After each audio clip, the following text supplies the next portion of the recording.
Hey, it's Jay. This is our big finale for Kind, and I would like to say thank you for staying with us until the very end. I know I've said this before, but really it means everything to us that you've come along on this journey with us. So thank you, sincerely. We have a special announcement after the end credits, so if you're interested, make sure to keep listening until then. Now, just like we did with Chapter 7, unless you're listening on YouTube, this chapter is split into 2 parts to ensure audio quality. This chapter is also very triggering, especially pertaining to suicide and suicidality, animal harm, and gore. So please check the description for a full list of content warnings and do take care while listening. With all that housekeeping done, I'd like to introduce our first featured friend of the show, Project Gnosis by MQ Media. Project Gnosis is set in the year 2030 CE. The Earth faces tensions in the realms of the mundane and the supernatural. Organizations and individuals have answered the call to keep the balance of the world safe by preventing extremists, imperialists, and abominations from throwing the world into chaos. Follow Faye, an advanced form of Juncture, and Riz, a werehorse vigilante, as they face a world of conflict waged by those who seek the ruin of all. They're currently releasing Season 2, so this is a fantastic time to jump into the show and check out Season 1 in its entirety. Stay tuned to listen to the trailer, and please do show them some love. Thank you for listening once again. Until Part 2. At the heart of this world, where monsters and magic exist in secret from modern life, is conflict. And among this chaos, there's one endeavor of great undertaking yet to be unleashed upon the world. They have been swarming into our affairs like locusts. I wandered aimlessly looking for a place of my own. I never got a chance to find it. And all this for what? For what? Scraps? Nonsense? Idiot! Stop stumbling around and come with me. They are snakes that think themselves dragons. That's the sad reality we live in. Too much BS being peddled out there, obscuring fact. Like I need more reasons to think society is terrible. Horseboy, just follow her lead. Gonna make this easy and come quietly?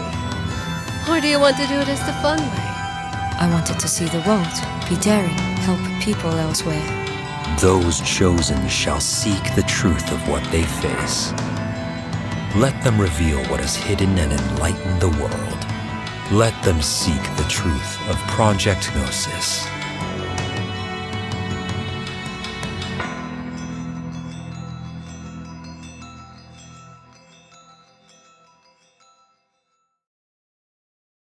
Kind has potentially triggering content. This chapter has content warnings for non-consensual drugging and restraining, implied sexual assault, graphic violence and gore, gun violence, and graphic depiction of suicide and harm against animals. Please check the description of this episode for a full list of content warnings. This show is for adult audiences only. Listener discretion is advised. The good days are like this. Sometimes there are cracks, unseen seams like lightning branches. We walk with precarious calculations. Time passes in a turn of the wheel, a blind draw of confidence. But always, you are there. Sometimes we think we can control the weather. We laugh like we're kids again. So buried in our bodies. Precious years between nascent awe and the anger of assimilation. We control the weather.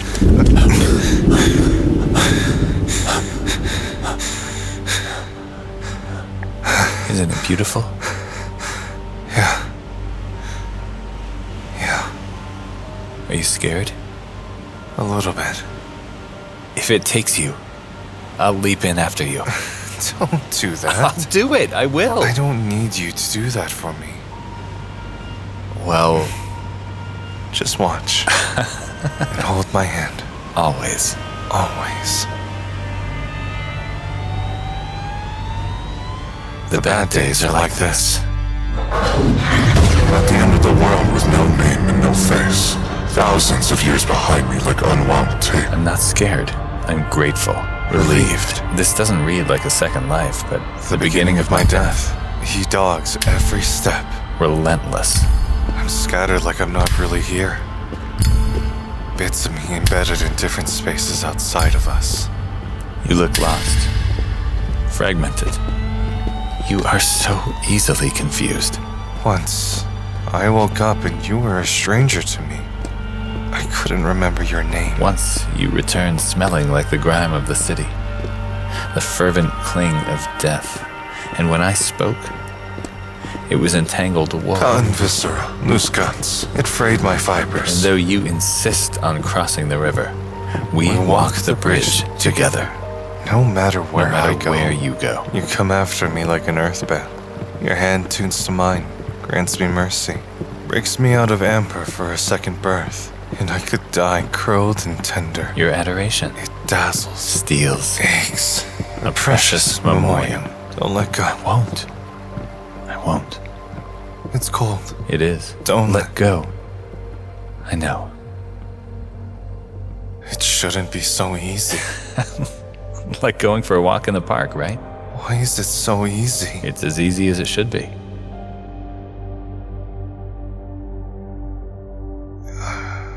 It's so... immense.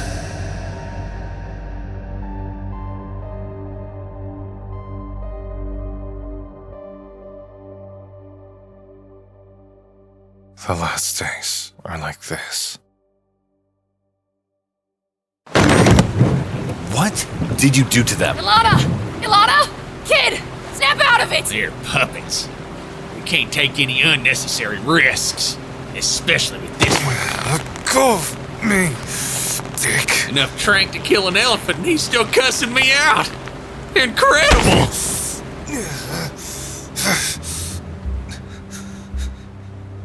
The world takes on a mean glare as the drug meddles my senses. I keep my eyes on Give, but he keeps warping, crumbling like sand with every kick of the waves. He's scared, terrified, and I can't do anything about it. Sujin. It's okay, it's okay. It's going to be okay. He shifts closer, strains against the zip ties to grip my hand. His palm is clammy with sweat and sea. He's cold. We walk the bridge together. Okay, split them up. We don't have anything on us. Don't you took panic. us from our beds. I know you're tripping balls right now, but you gotta trust me. Damn whining. Just breathe. Guards, okay? Strip them and search them. Hey! You ain't stripping no one, asshat! Get your fucking hands off me! They strip us down to nothing. The leering lights wash over our bodies, given only to lovers now ripped so forcibly away from us. His roaming eyes, his roaming hands, clothes peeled like skin. The air is muggy and it tastes like salt. It fills my mouth, makes me taste like blood. Bad iron. He slams me against the wall and it's him. Master, servant, family, traitor. Bakia Cheshla breathes down my nape and Give's imprint is so easily forgotten. Why is it so easy to forget him? In the anger and violation that burns, Give dissipates, and Cheshla reigns. You're clean. I know. You giving me lip? I'm not giving you shit. Sounds like lip to me.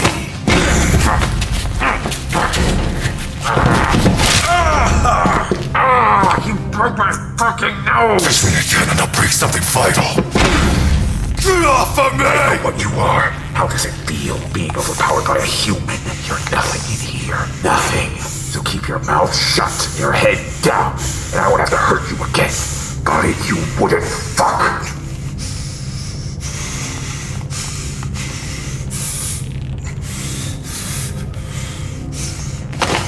Out those doors and down the hall. Move it!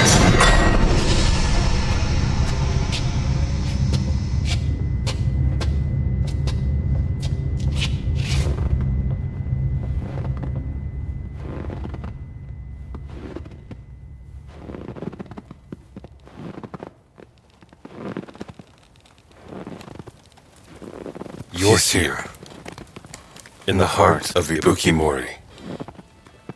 You are 1,000 years old and the last child born to your people.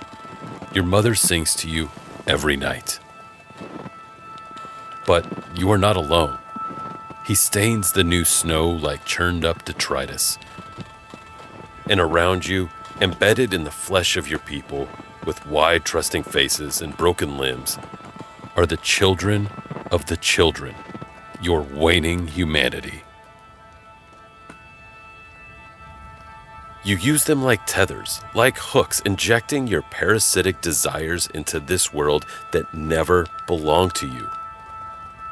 You tell the same story, the same tired story, of the birth of humanity, their blaring rapid tread. But humanity has always been here. Like an infection. Like new skin, mottled blue. Humanity has always been here. And you sought to rule. Do you see the crests of your gentle destructions? Your conceited kindness. Speak, child! Defend yourself!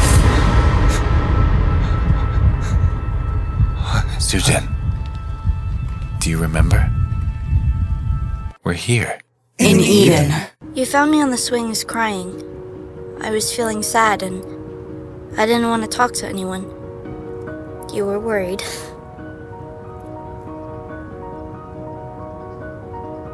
Giv told you that crying was a good thing, but you knew that whatever caused my upset wasn't. And you wanted more than anything to fix things. To help. You were floundering as you so often did. And in your silent panic, you told me a joke that you saw on page 17 in the Silver City Standard. What do you call a beehive with no exit? I don't know. Unbelievable.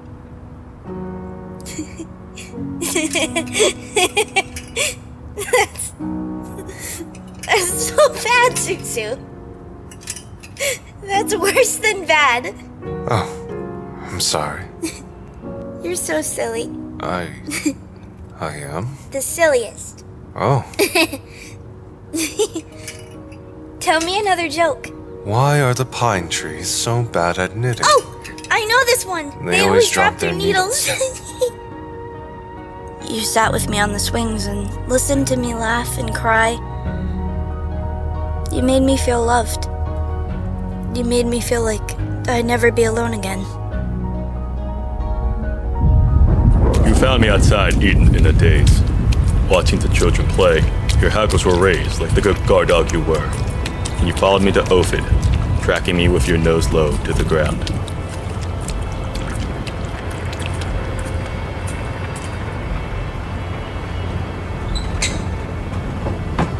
You saw me enter a phone booth and call my master. You saw me at the markets, selling my wares. You saw me interact with the humans and how deeply integrated I was in their small, gritty world. You felt a pang of regret. You were tired and sick. And you wondered what would happen if you turned around. What would happen if you let me live? Convince me. But your bloodthirst, your sickness, it's potent, keen, fought for your lackluster attempts at morality. And so you waited until nightfall to catch me in the alley. You showed me your flame, your fangs, your rage, and you tore me to shreds, the rabid dog you are. You ended me like taking a breath. A natural, mindless mechanism. An extension of you. There is no end to your depravity.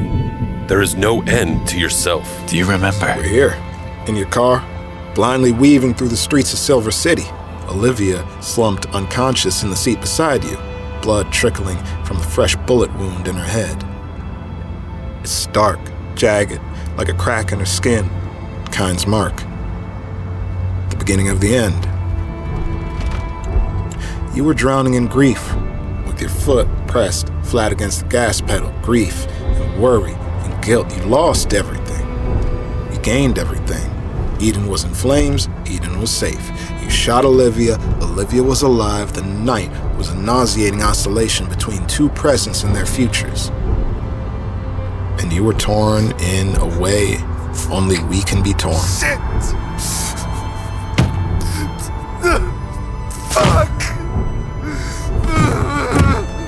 rare, dim moments between, you recall our relationship. My frigid welcome, the subsequent warmth, the way I called you brother, my flat jokes, my honest smile. I was safe. Safe. And you remember how I said your name over and over? Sujin, right? It was important to me to say it right. It was important to me because it was important to you. And you felt happy in a way you couldn't describe.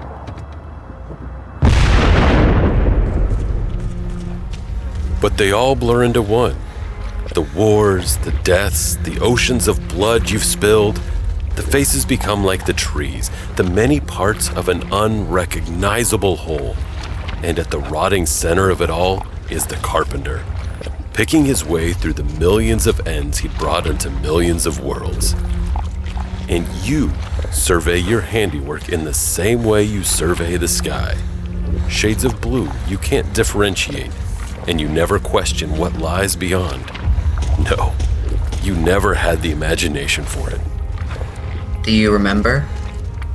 Finding me amongst the dead and dying, and the shock of recognition brought you a semblance of emotion, a reminder of mortality, and you dragged me from the muck and gore, and you said my name over and over. Questions teeming, your ancient heart pounding. Show us. Show! Hello, Carpenter. Fancy seeing you here. First time in France. Thousands of years since you carved your first, since you carved me, since I plunged into the mortal wild, and you followed reluctantly. And in that moment, in the middle of the raging battlefield, you felt a stir within yourself, a flicker of something so removed from what you know, from what you are, and it was dying, if dying was sweet. And it was seeing my face for the first time. Not as something to be dismissed, but something to be savored, to be appreciated. And you held me because you learned what it meant to hold and to be held, and like that, you welcomed me back. Your prodigal failure, a manifestation of your compassion, your yearning for more.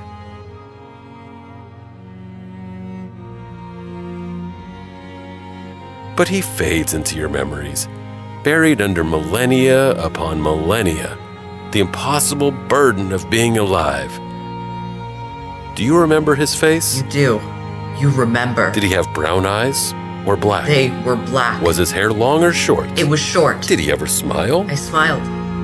I always greeted you with a smile. You don't remember. You remember.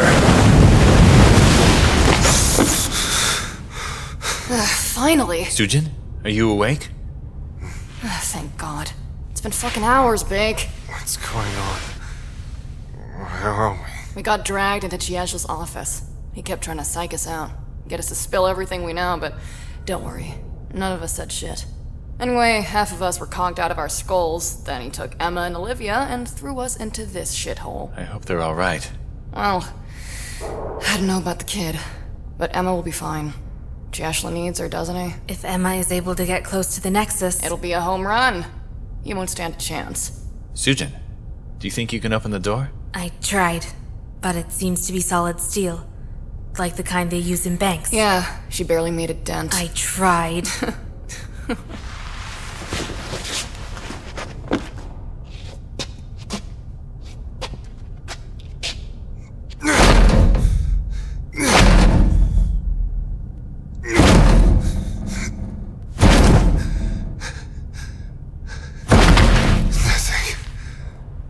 Let's try together.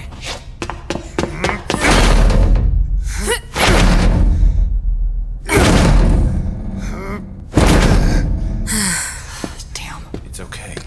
Come and sit down. Oh, well, fuck. This isn't exactly how I imagined our vacation would go. It's okay. We'll figure out a way to escape. At the very least, if we can reach the captain. We let our guard down. He knew we were here from the moment we arrived. But those leashed we freed Bakula Cheshla isn't the paragon of honesty. Do you think he'd share the details of his operation with every grunt he owns? Sujin, this isn't the time. When is it the time then? It's not like we're going anywhere. Getting angry at each other isn't the solution. You shouldn't be here. This isn't part of the plan. We fucked up, Give. And this could. Bakula Keep could. spiraling. You're gonna take up all the air. My question is, why did he choose to act when he did? He left us alone for a good few days. Why didn't he capture us the moment he became aware of our presence? Probably means your theory is wrong, Bake. I believe he wasn't aware until last night. It doesn't matter. Sujin, let's just think for a moment. Bakula can't keep us in here forever. He wants us under his control, doesn't he? Dad, we're under his control. Yes. So, it's a high possibility that he will want to give us an implant. And when they open that door... That would be our chance. Okay. So, we wait? We wait.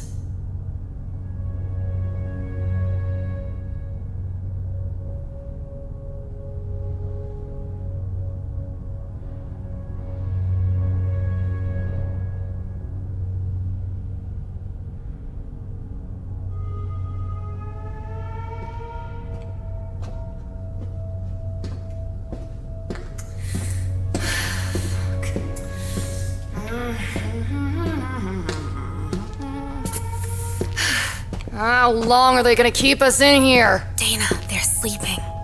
How can they sleep at a time like this? Well, by my calculations, it's been over 24 hours since we were locked in here. It is far more concerning that you haven't gotten any sleep. I'm not tired. Dana. I'm not! Sit down. Please. I'm gonna lose it, Alana. If I gotta stay another fucking hour in here, I'm gonna seriously fucking lose it. Come here. I can't even tell if it's night or day. There aren't any windows. Dana. And even if Cassie realizes we're fucked, she doesn't know where to find us.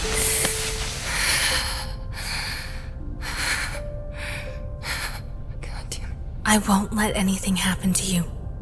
We will get out of this. What are you, a fucking psychic? I never told you. Fortune telling is another superpower of mine. Oh yeah? You're gonna tell me the winning numbers for the next lottery? And which team's going to win the World Series. It's not the Yankees, by the way. I'm gonna hold you to that. Good. Feeling better? Getting there. Why don't you tell me something? I don't know, talk to me. Keep my mind off the fact we're in a steel coffin, waiting to get mind controlled by a megalomaniac, and that the kids probably already leashed or dead, and Cassie's never gonna find us, and we're just gonna end up with our faces on the news. Dana. And... Sorry. I'm not good at this. Bullshit. I can't. You don't have to change yourself for me. You got that, right? Just be Alana. Being here with me, that's all it takes. Is that enough? Immeasurably. See, I'm already feeling a hell of a lot better. I didn't know you were claustrophobic. It's not so much small spaces as it is the idea of being trapped. I always sleep with the door open. And your window, even in the middle of winter. I just need to know that I'm not alone in here, you know? You're not alone. I know that. I do, but my body doesn't.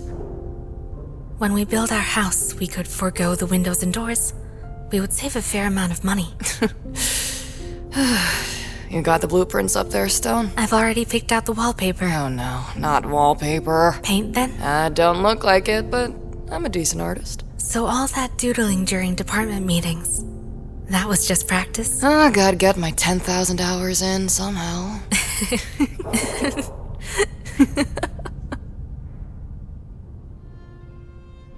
You peer at me through the gloom of the cell. A crack in the door lets in a bare sliver of light, and it spears the dark, draws the soft lines of your face. Your eyes shine, so desperate and disturbed. You grip my hands, wind your fingers through mine, and I have the profound understanding that I am at the center of your world, that your eyes have only tethered to me, that you have made me synonymous with you. I am conjured, seen, present. So I tell you about the yellow-roofed house, about how I was on my sister's trail, chasing her through Elysium at my master's behest. I tell you about how I found that painting, a small, insignificant thing, barely considered. The artist herself was an old woman, comfortable and teeming in her age. It was a terrible painting. She had no skill, no talent. But there was something about that yellow-roofed house and the verdant garden that hugged those weathered walls. My master drowned in the flaking yellow paint. He was lost to a vision I never knew I could have. A dream, a wish, a yearning. I was already building our future, years before I even met you. I tell you about how I've always been an observer. My mind had always belonged to the world around me. My name hadn't been anything more than a formality, a function. My face was a guise. My body was another's. Nothing belonged to me, because there was never a me to belong to. And when my master placed me before you, I did what I did best. I observed. I watched. I studied. You were worth the scrutiny, Dana. You were worth the full intent and scope of my attention.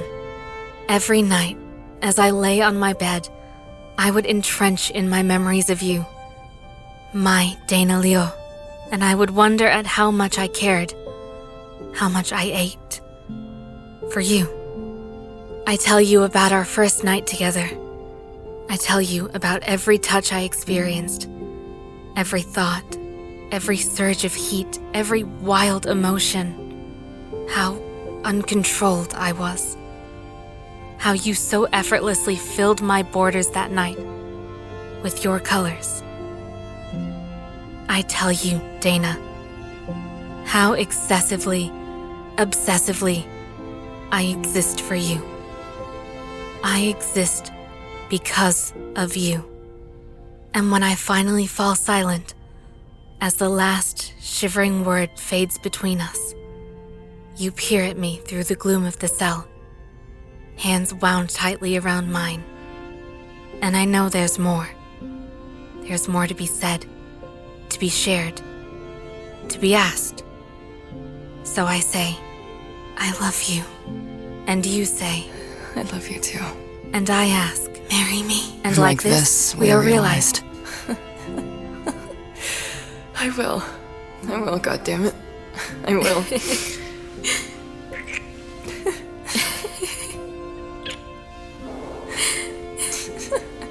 I don't have a ring.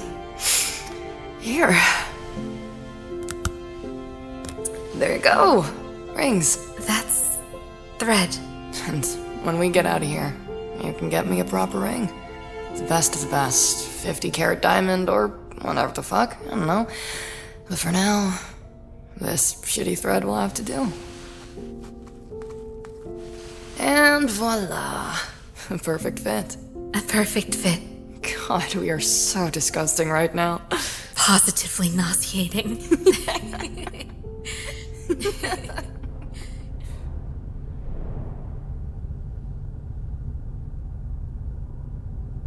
Hours pass. Maybe days.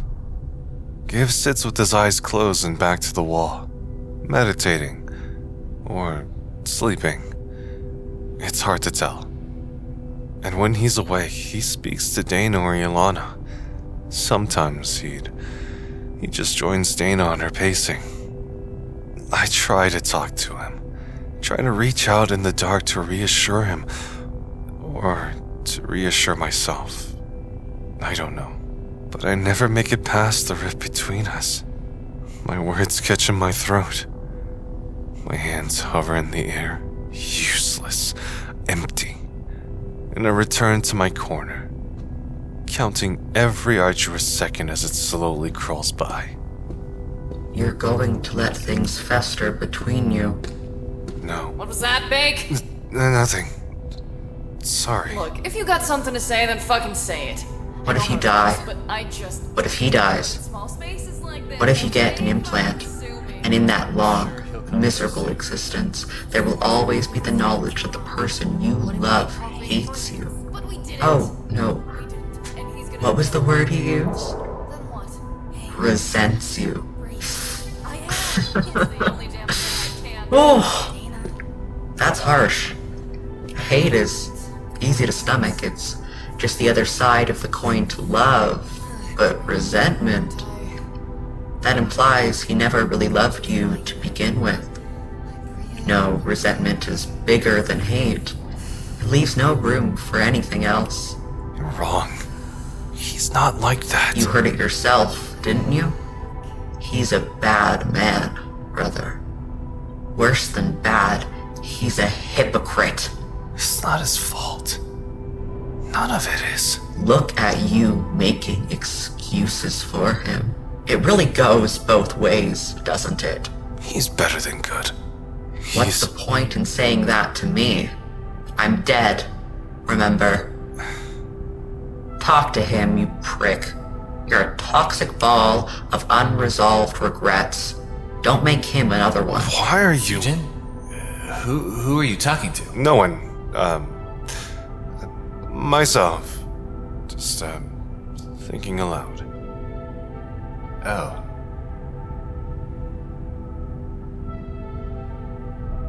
Kev. Can we? Finally! Everyone against the wall! Now! Get up. Hey. Coming with me. Let him go! Do it! Break his neck. Snap it like a twig. Stay the fuck back! I'll spray your friend's brains all over the fucking wall. Where from flying? Don't shoot! Big, stop! Do as they say! It's okay. No. I'll be okay. Don't worry. It'll be your turn soon enough.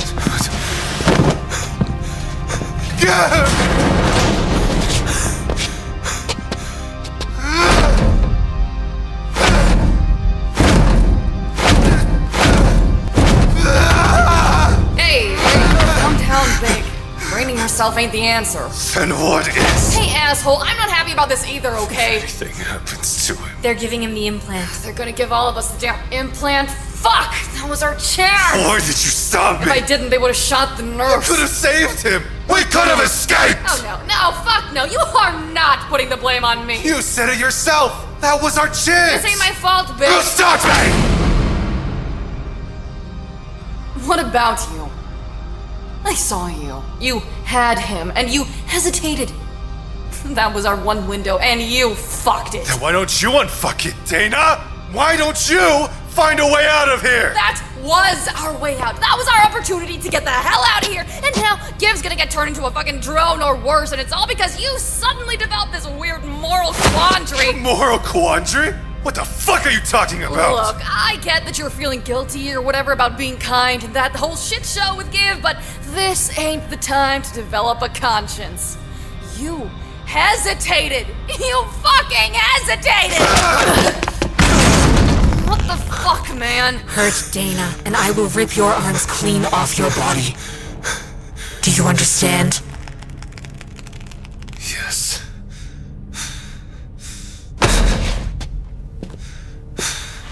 Are you okay? Yeah, I'm okay. Jesus, Alana, you. You're going to bruise. I'll be fine. I'm sorry. You should be. Come now, brother. I thought you were done raising everything to the ground. What do I do? What is the one thing you could never give your dear husband? Big, you're not gonna go Jack Torrance on us, are ya? Help me save him. Please. You gonna freak on us again? No. I'll follow your lead. Well, every party needs their healer, right? There ain't no way we're letting anything happen to him. But just so we're clear, after this shit show is done and dusted, you owe me a free punch. I feel like I'll owe you more than that after this.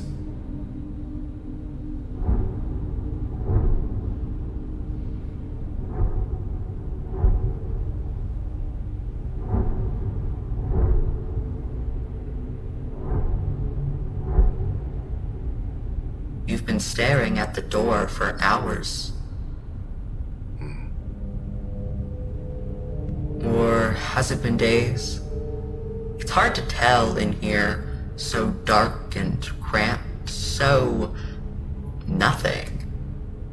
Those two are barely holding it together. They haven't said a word since Give was taken. How long do you think until they break? This isn't helping. How long until you break? I thought you were trying to help me. I was. So why are you being a prick? Hello, I'm Joa Birch. Brother, puppet, prick.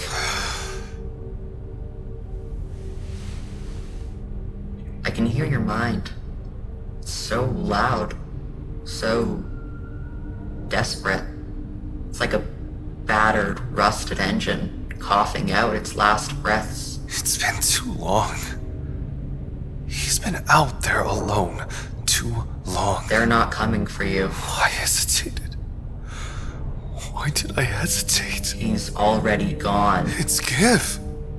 Why didn't I save him? Because he's just as rotten as you are. Broken attracts broken. Maybe you both deserve this. If Bacula wins, would anything be different? He'd take your throne, steal your crown. A human carpenter. Why did I hesitate? Why? I could have killed him. Should have killed him. So why did I hesitate?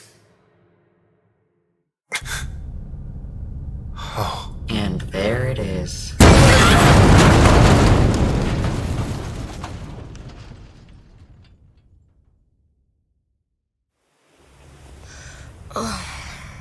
Mom? I mean, Emma? How do you feel? Where are... Your new room. Do you like it? You chose your favorite colors for the walls. But it's pink. Quite. Where are the others? Are they okay? Are they... They're all, unfortunately, alive. Safely kept under lock and key. But where? It appears that your father still hopes for a family reunion. After everything he's done. After everything we've done. He's a rather forgiving sort. So that's it? You've gone back to his side? No, please, don't be so dramatic. Would you rather be in cups? No. No, I suppose not.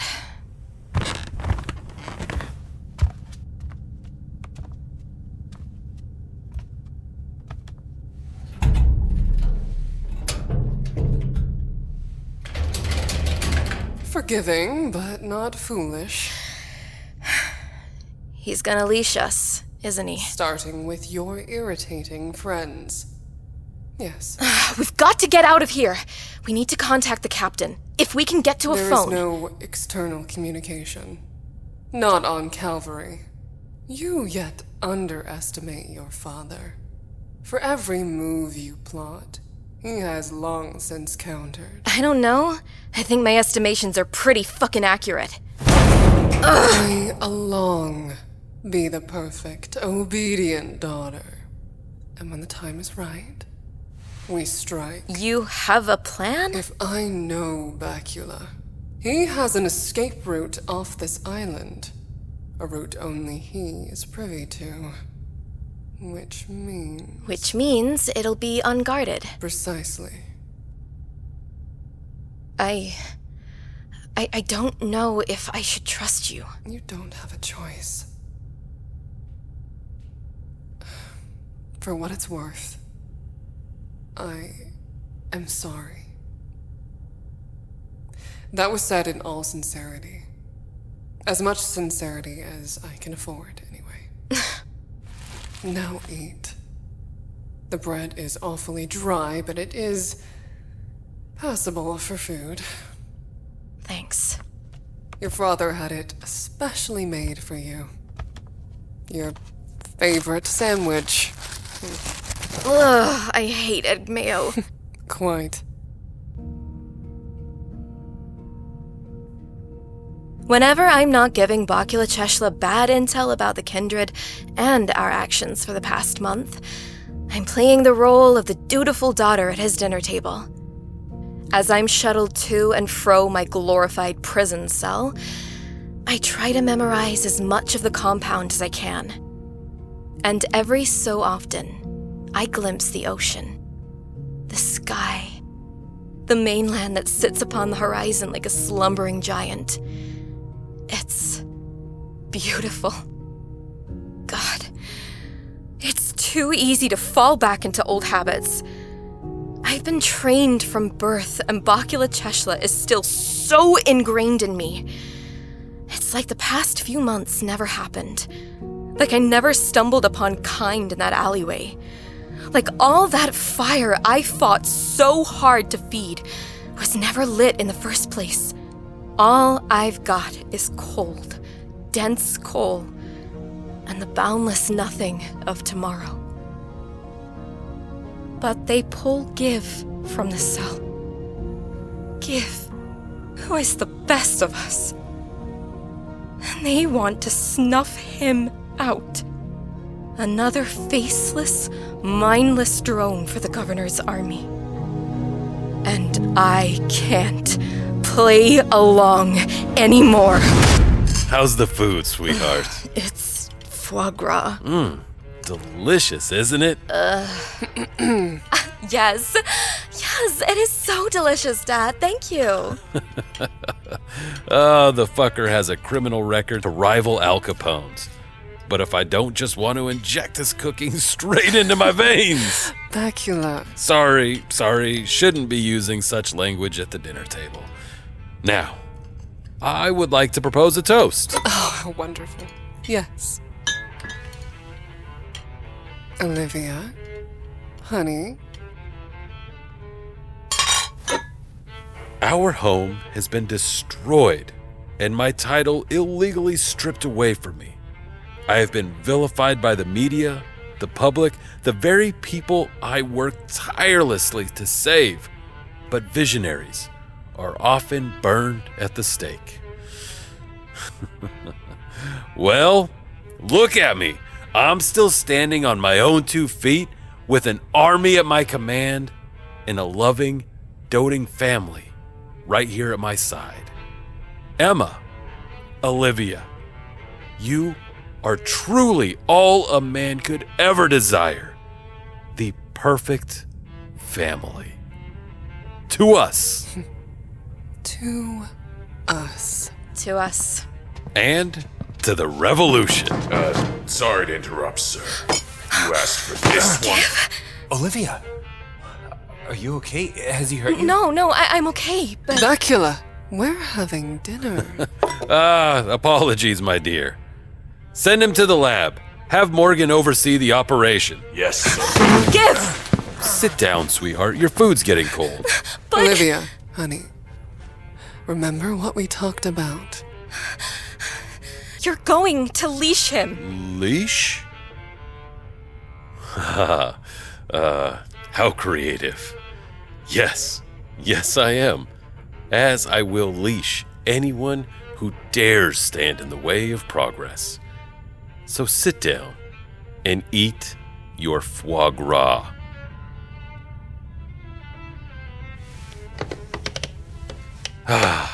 Now that bit of unpleasantness is out of the way, who wants a top-up? I had this wine imported directly from Italy. May I please use the bathroom? Of course you may. But don't take long, or your mother and I will drink all the wine. You, escort my daughter to the bathroom. No detours, finger on the trigger. Yes, sir. You don't have But to... I want to. And that, sweetheart, is the only thing that matters. 2 2 minutes. I need to take a shit. Make it 5. Not a second more. Fine, asshole. Well, what the fuck are you waiting for? Hey! I'm sorry! Hey! I'm sorry, but I'm doing this for you too, okay? Okay, that wasn't so bad.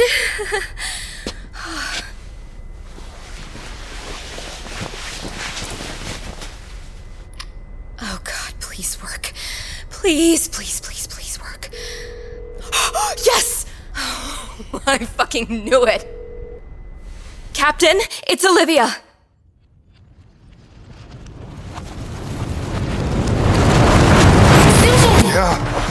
Yeah, I'm up. Help me with the door. The frame is damaged. Between the two of us.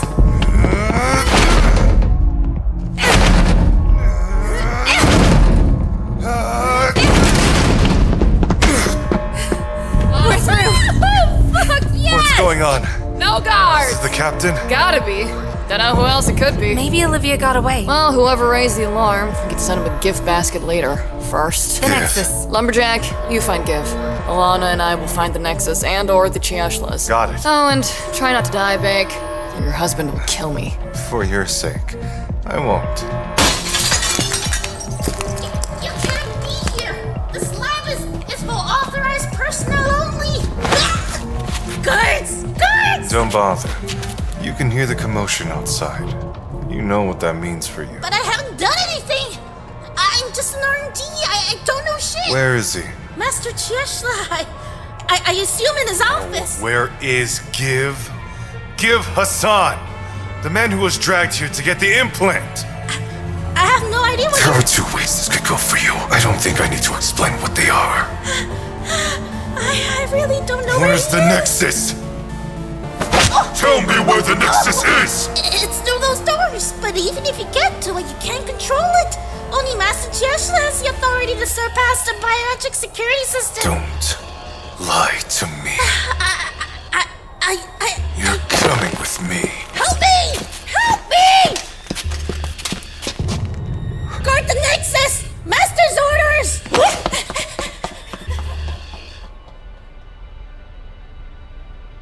You are trespassing.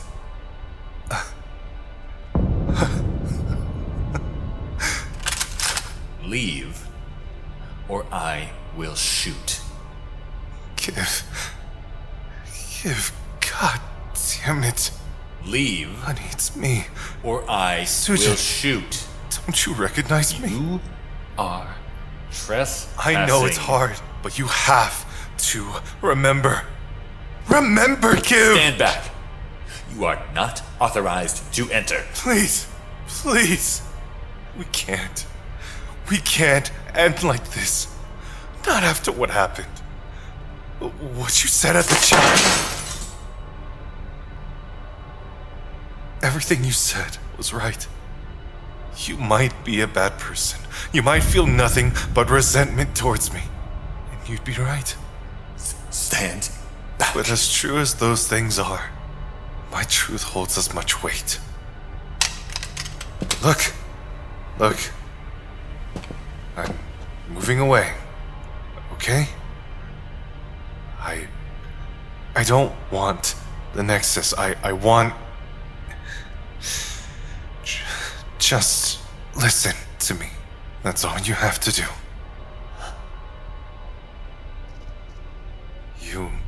You gave me my name. Do you remember? It was from a novel you liked. And you treated me, a stranger, like a real person. You resented me for saving you, and yet you showed me kindness. Do you remember, Give?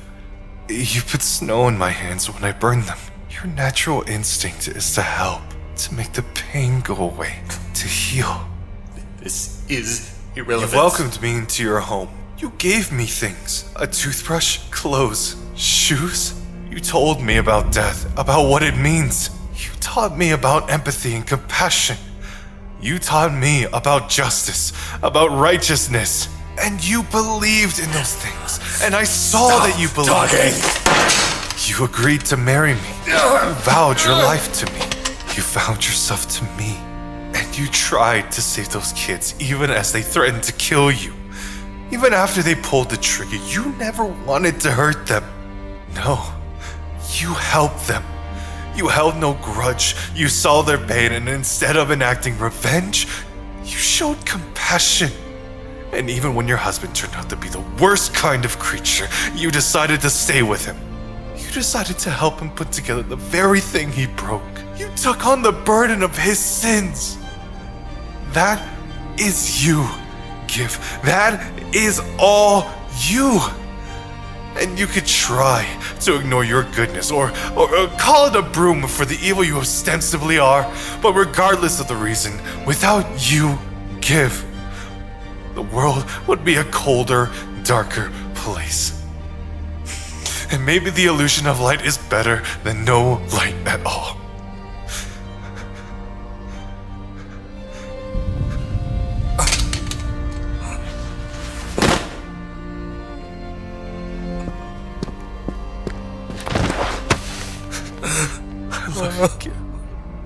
I love you so much.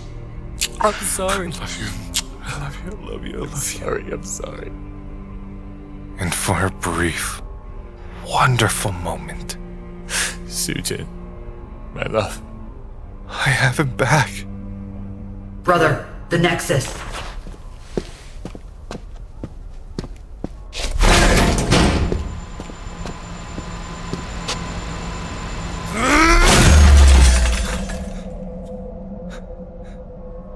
Like this, we end Cheshla's ring. And like this, we are free. Shit! We ain't gonna find nothing and no one in this huge fucking place! Do you remember the way to Cheshla's office? It was all blurry for me. I think so. All these damn hallways look the same. What are you doing out of your cell? Shit. Answer the question. What are you doing out of your cell? It kinda exploded. I'm sorry we couldn't get to you in time, Olivia. I am not. Guards, take them out. Alana, run!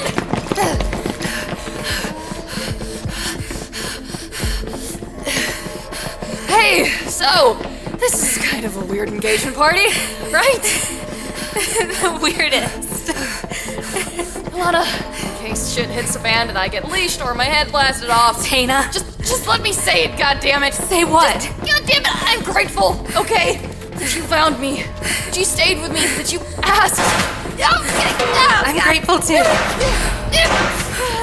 And all that stuff you told me. I'm glad I get to hear it, but goddamn, you can talk. I never thought you could say more than 10 words at a time. Is that what it's like in your brain? It's just non-stop blabbering. It's locked. Of course it's locked. Fuck. Dana, get behind me.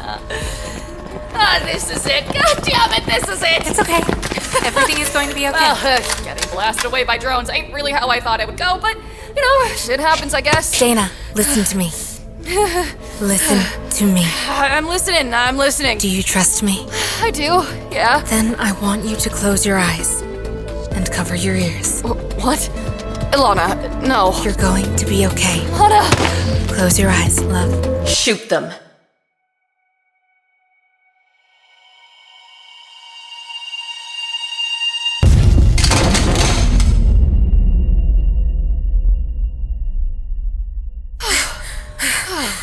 Shit. Dana! Dana, are you okay? I'm fine, but... Oh, you're crushing me! Oh, I'm sorry. I think someone found the Nexus. You shielded me. With your body. Like a fucking Secret Service agent or something. Of course I did. Can you stand? Kid, can you hear me? The implant must be retaliating. Their heads ain't gonna blow or nothing, right? No, I don't think it works like that. Are you sure? I hope it doesn't work like that. Lana! Hey, you're okay. Dana? Hey, kid. How you feeling? Like I just woke up from a coma? Do you still want to execute us? No, of course not. I am so sorry, Dana. For a moment You're fine. I'm just glad to have you back. What's all that noise? Whoa, kid, maybe take it easy? We assume it's the SCPD raiding the compound. That's how you got out? Yes. I managed to get away. I got my hands on a phone and called the captain. I only managed to get a few words in before Bacula caught me. I have never seen him so angry before. I thought he was gonna kill me then and there. Well, he didn't. You're okay, and thanks to you, kid, we have a real fucking chance. Emma thinks that he has an escape route only he knows about. I've been mapping out the compound, trying to find it. This place is too damn big. If he's not gone already, he will be by the time we find it. There is one area of the compound that I haven't been able to map out yet. Where's that? There's a small beach at the bottom of the ridge. It could be a private dock. You can only get to it through a secured part of the building. Keycard access only. Oh, a keycard like this? Exactly. Make sure to grab a gun. I'm already ahead of you. Olivia, sweetheart. Get off the boat, Bacula! Slowly! I'm disappointed in you. Olivia, your mother and I have taught you the importance of what company you keep, and yet you insist on surrounding yourself with damaged goods. Off the boat, or we shoot. No. I think you've grown soft, Yvonne. I think the delusions of humanity have made you weak. You can't kill a man point blank anymore. You don't have the steel for it. How many chances are we gonna give this fucker? Ilana! That's right.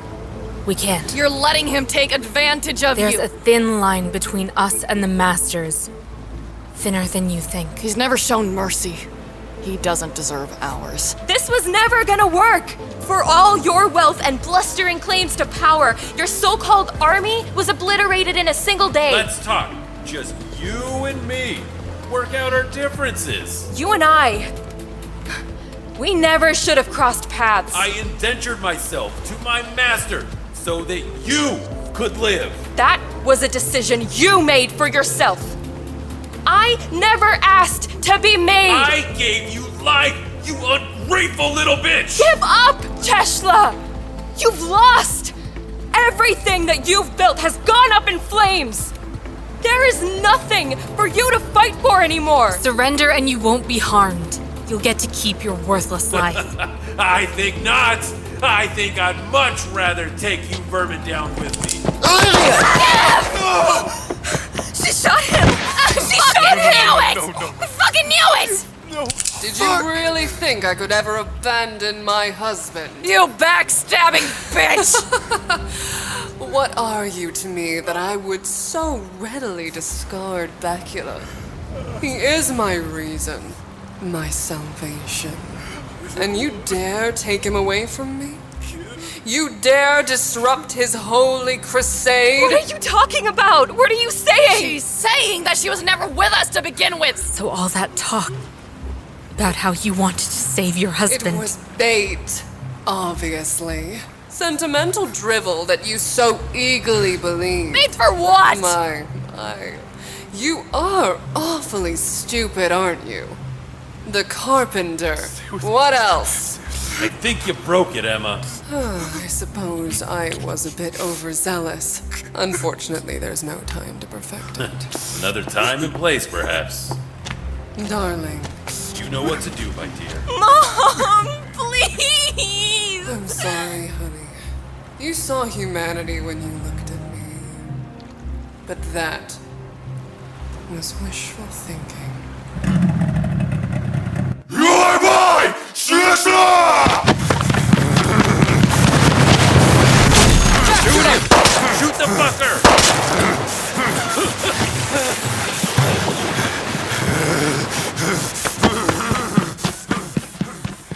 You're okay, nurse. You're gonna be okay.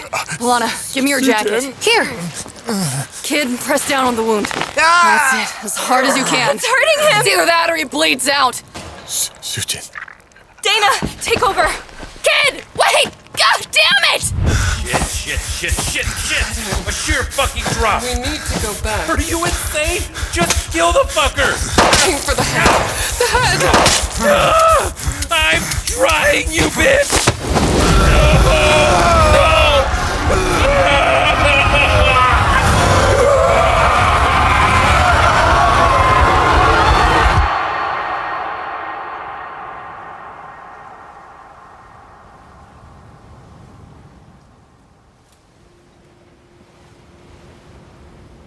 Sujin. When I was a child, I knew nothing but rage. Anything and everything triggered an anger in me that was far too big for my body. It was immolation. The screams would get trapped in my chest like a fragile pressure cooker, and they would build and build until they burst through at the first crack. I found my reprieve in ruthlessness, in the complete disregard of humanity. I was insidious and hateful, which tempered that wild fury into transparent glass. Something whole, yet tentative. A brittle expression for the inexpressible. On my 10th birthday, a boy called Adam stole my gift. He stole one of the few joys in my life as though it was his to take. As though I meant nothing. It was a toy, a cheap plastic car that you wind up and release. He was taunting me with it, playing with it on the sidewalk and challenging me to take it from him. But he was bigger than me. His fists drew my blood on many occasions, and as he wound up that toy car and let it roll down that cracked pavement over and over and over, my dam broke. The rage surged forth, and it was almost too easy to step towards him and give him a small push.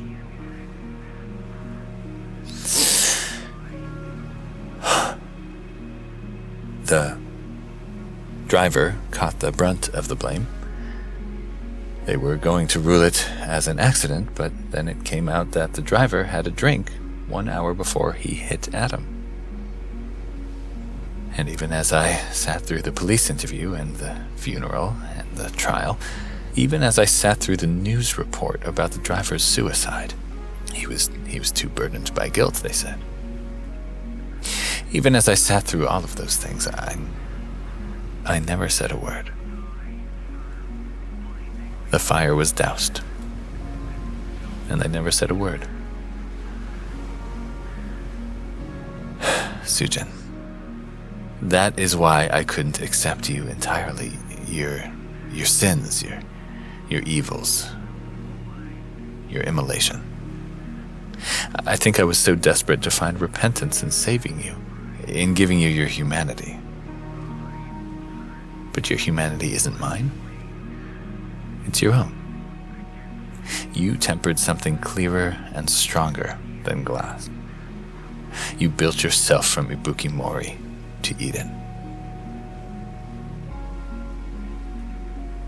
As you drench your fists in Bakula Chiesla's blood, as you give in to a fury unlike my own, pure and born of love, I accept you.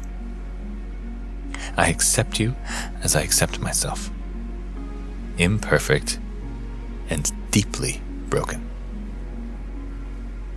Because that is what humanity is. And I want to thank you. Thank you for showing me my own humanity. Thank you for saving me. Thank you for letting me know you.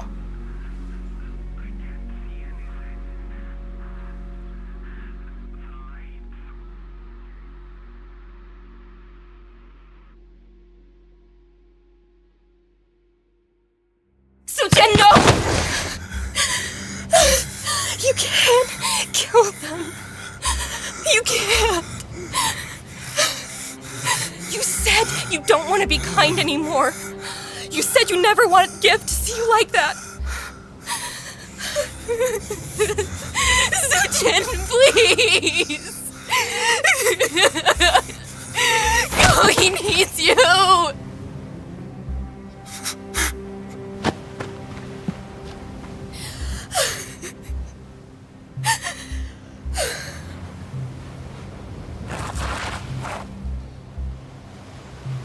I wish things could have been different. I'm sorry.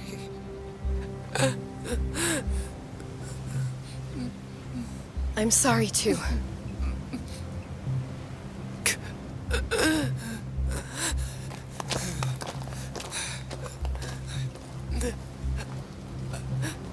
so sorry. Emma! Emma! Vakula. Darling. I'm here. I almost had it. I could have been brilliant. You are so brilliant. As are you, my genius.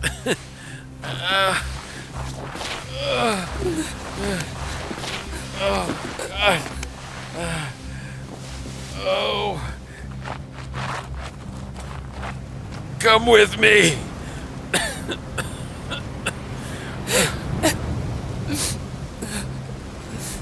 Always.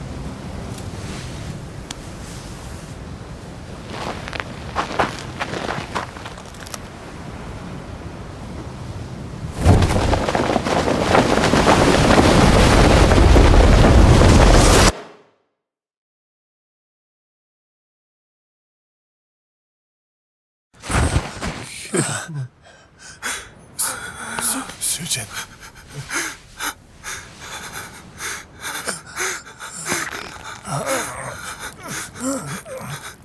I can't stop the bleeding. Stop the bleeding.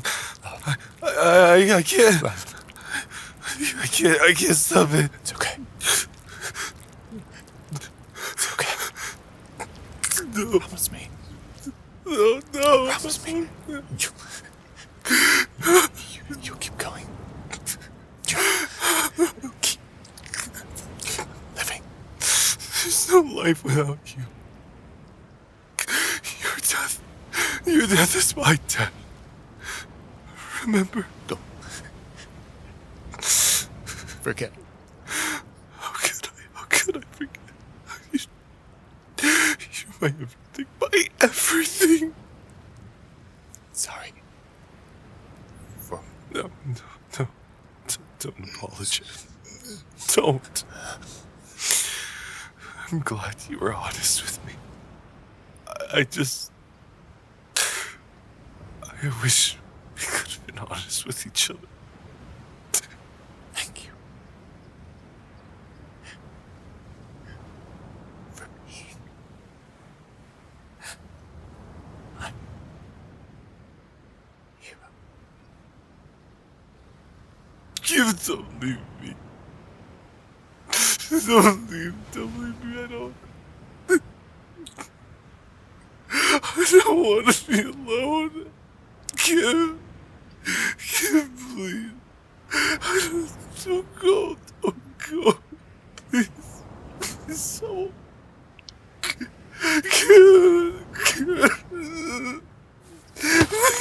Please don't go.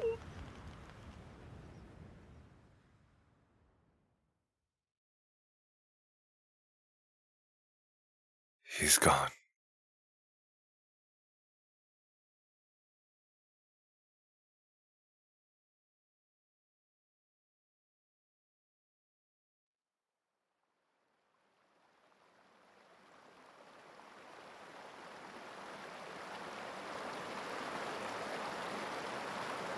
That's too bad. I liked him. He was one of the good ones. Give Hassan. Even when I was alive, I could see his appeal. Don't. So, what now?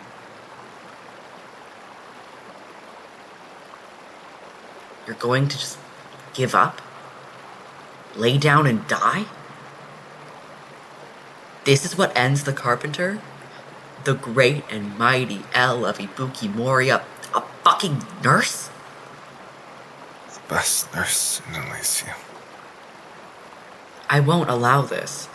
It's not your decision. You're being pathetic. It was never anything but. You can't die after everything you've done. You have an obligation to live. I don't care. You promised him you would live. I didn't promise anything. Coward! I'm sorry, brother. I guess I'll be seeing you soon. Wait! Wait. There is one thing you can do. It's too late. Become the carpenter one last time. The carpenter's gone. Then bring him back. Just for this.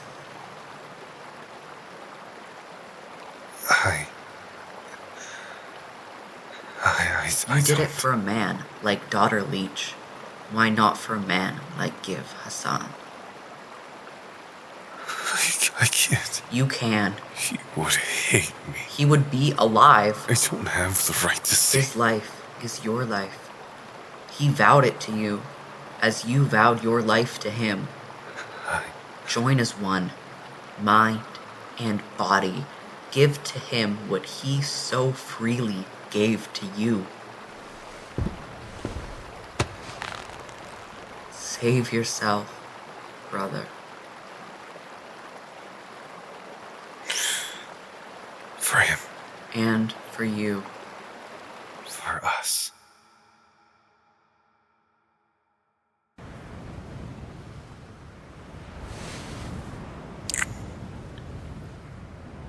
Forgive me, my love.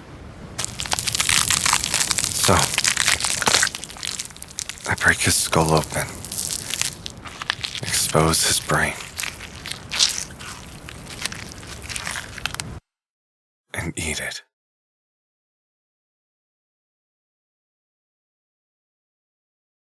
Hey, it's Jay. Before we get into part 2 of chapter 11, I'd like to take a moment of your time to talk about our second featured friend of the show, the Haine podcast.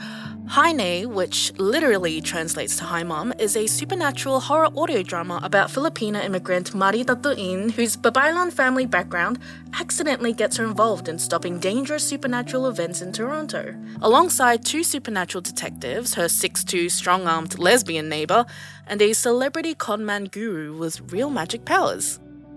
They're also raising funds so they can continue production of Haine Act 3. If you have the means to, please do support them via the coffee fundraiser linked in the description of this episode. Stay tuned to listen to the trailer and some information about the fundraiser. Please remember to stay until after the credits for a special announcement from us as well. And right behind her, breaking from the darkness, grabbing at the place she had just been, was a hulking figure. No, not a figure. A mass. A mass of stretched gray skin. Human skin, but from someone long dead. Stretched so thin you could see something rotting and roiling beneath, but somehow keeping its shape, keeping itself together, a flimsy flesh sack, dragging itself across the floor. Haine is a horror podcast involving supernatural threats, cursed objects, evil rich immortal occultists from the 1920s, and the 5-foot-tall Filipino immigrant who must deal with all of them, as well as the mysterious Filipino folklore horror that brought her all the way to Toronto. Mari Tatuin calls her nanay, or mom, about her experiences with the supernatural. She uses knowledge and magic her babaylan, or shaman, nanay gave her to face threats nobody else seems equipped for. A Monster of the Week series with an overarching plot, Haine's first season deals with the mysterious benefactor, a powerful immortal, the leader of the Elders, who appears to be facilitating the frightening supernatural deaths of innocent people, absorbing the magic generated by those deaths. But not all is as it seems in this atmospheric, terrifying, Magnus Archives-inspired analog-style audio drama in the format of phone calls and tape recordings. If you like horror podcasts full of supernatural horror, folk horror, body horror, urban fantasy, Filipino culture, queer love both sweet and toxic, and the knowledge that supernatural threats will never match the terror of real-life fascism, and maybe a surprise musical episode. Check out Hainai wherever you listen to podcasts, now part of the Rusty Quill Network. Hey everyone, it's Motsi Dapo, the creator of Hainai. I just wanted to quickly talk about our fundraiser. We're doing a mini fundraiser right now from December to January, and we're hoping to raise $4,000 for the remaining episodes of Hainai Act 3. There are more details on our socials and on our official announcement on the Hainai feed, but to summarize, we need to hit $4,000 to release the rest of Act 3, and hitting certain goals in our fundraiser will mean extra bonus episodes for everyone to enjoy. You can support our fundraiser by going to coffee.com/HainaiPod/shop, that's ko-fi.com/HINAYPOD/SHOP, and purchasing one of the mini fundraiser tiers, which provides multiple rewards, such as the rest of the episodes being ad-free, a Hainai concept journal, and so on. Go check it out, and thank you for listening. Maraming salamat. Ingat. Hey! Hey! Hey! I said you're blocking the damn sidewalk, pal. He looks so angry. Veins pulsing in his temples and spittle flecking his lips for every bark.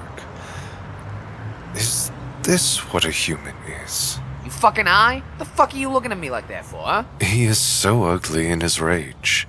Maybe I should smile. Humans like smiles. Oh, you fucking laughing at me now? Oh, man, you broke my fucking hand! Excuse me! What? Would you please refrain from using such foul language in public? Stay out of this, you fucking brood. Oh, I think not. Now, will you stop cursing? Excuse me, I suggest you leave while you can. I daren't say this one will be very happy once he finds his feet. Oh. Are you all right? Well then.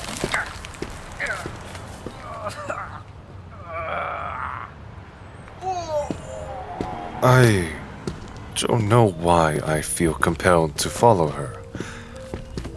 But there's a word floating in my mind. Safe. She's safe. And in a confusing, loud place like this woman is the only thing that makes sense. I've got another kick in me, you know. You do? I don't have any cash, and all I have in these bags are cooking ingredients. Nothing worth taking. Okay. Why are you following me? Because you're safe. Safe? Yes. You saved me from that man.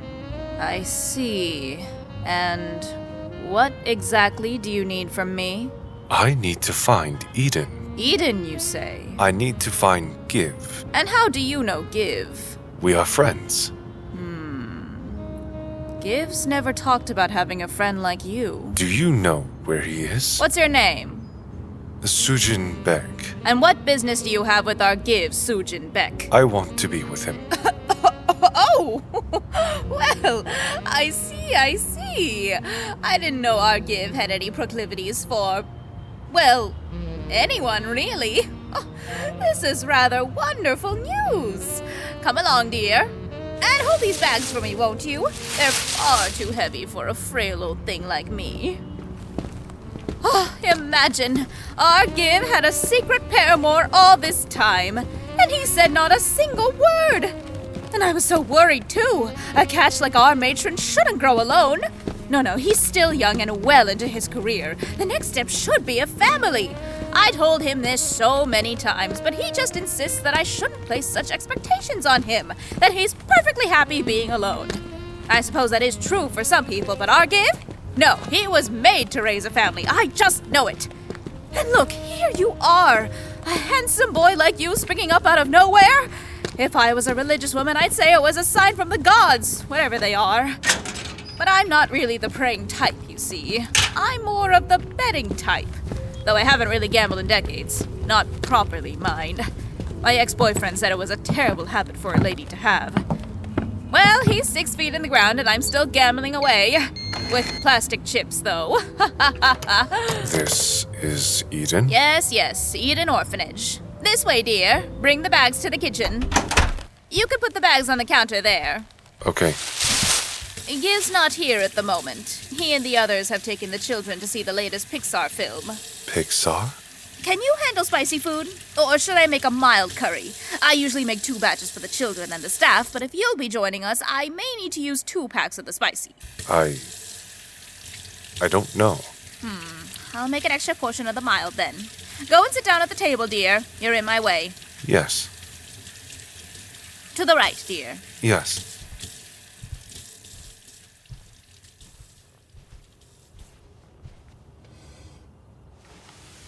There's a distinct smell, like sun-drenched bark and crushed grass. The dirt wet from last night's rain, or the anxious warmth of a bird with a broken wing. The fat, battered couches and scratched-up walls are awash in drowsy golden glow. Motes of dust float through the muggy air. The carpet bears thousands of tracks, small feet and heavy steps. I can barely hear the city outside. I feel insulated, as though I were still cradled in my master's command.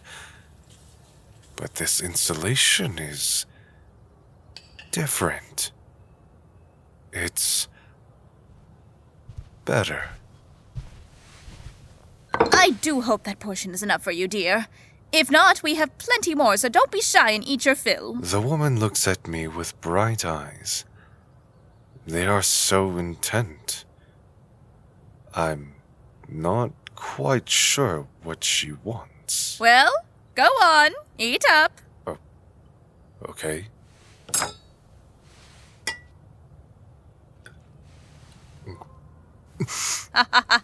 Good, isn't it? We all share the responsibility for the cooking, but no one has yet been able to rival my curry. The children ask for it every other day. Slow down or you get indigestion. Drink some water.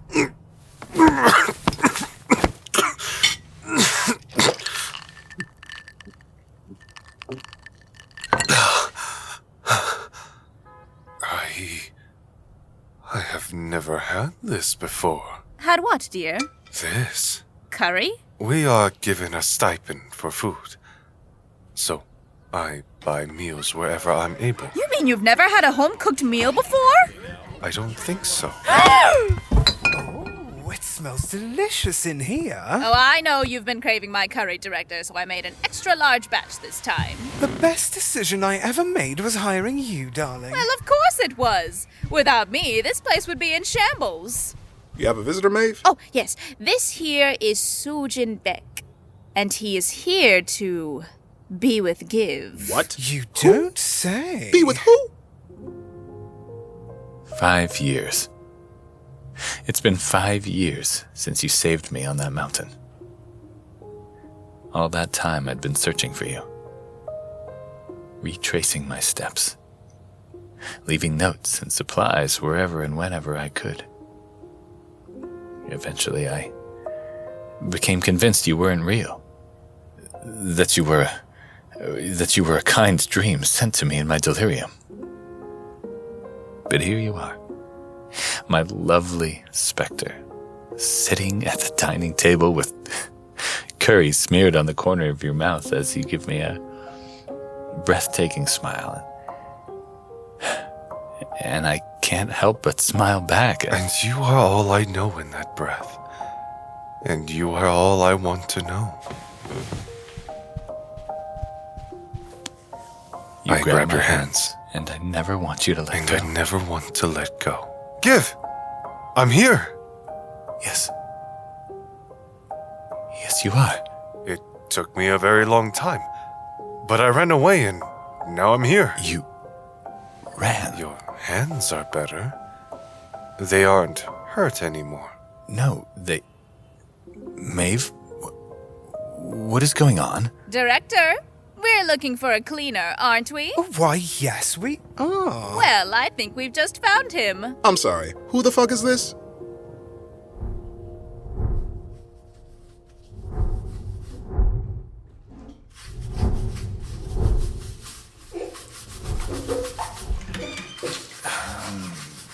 Sujan.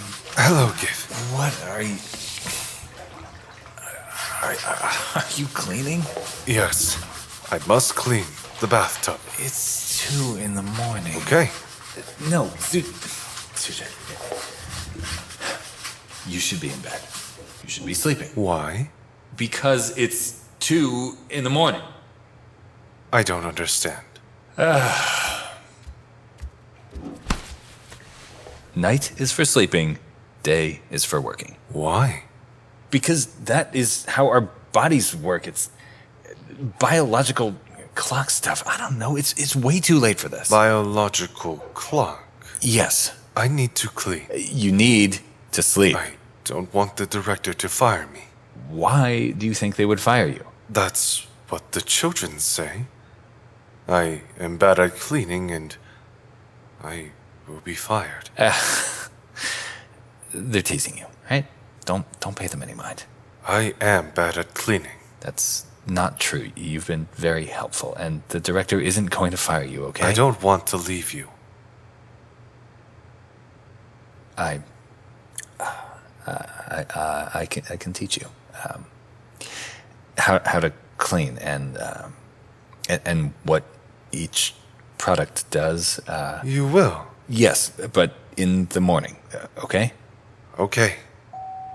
Oh no. So much for sleeping. You poor thing.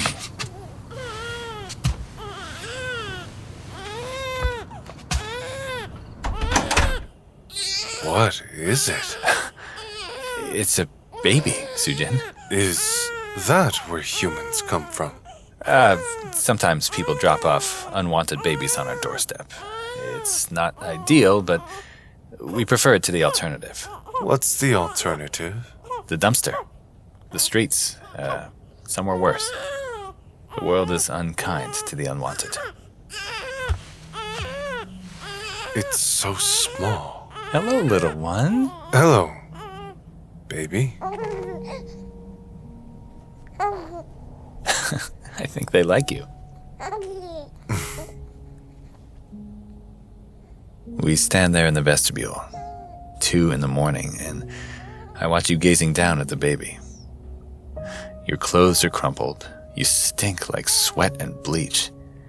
You're hopelessly disheveled and out of place, and yet I'm overcome with something I can't quite articulate. You scare me. You terrify me. I wouldn't have it any other way. Will you give the baby a name? I suppose we'll have to. There's no note. You gave me my name? Why don't you think of one this time? Me? Why not? Aya. You are Aya. Aya. What a beautiful name. Hello, Aya.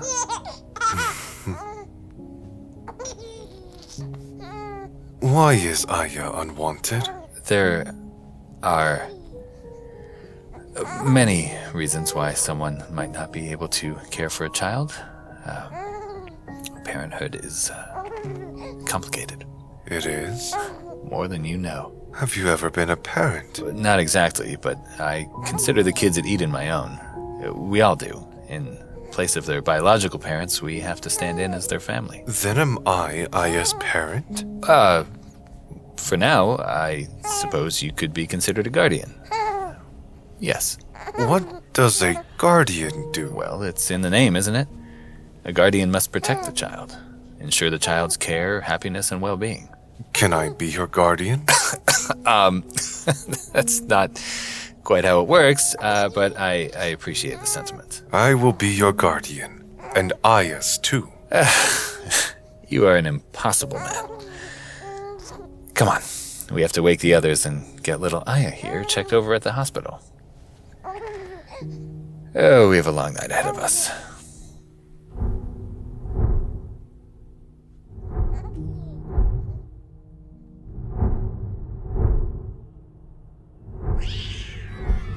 Calm down, calm down. It's just a cat. Just a cat? It's practically feral. How did it get in anyway?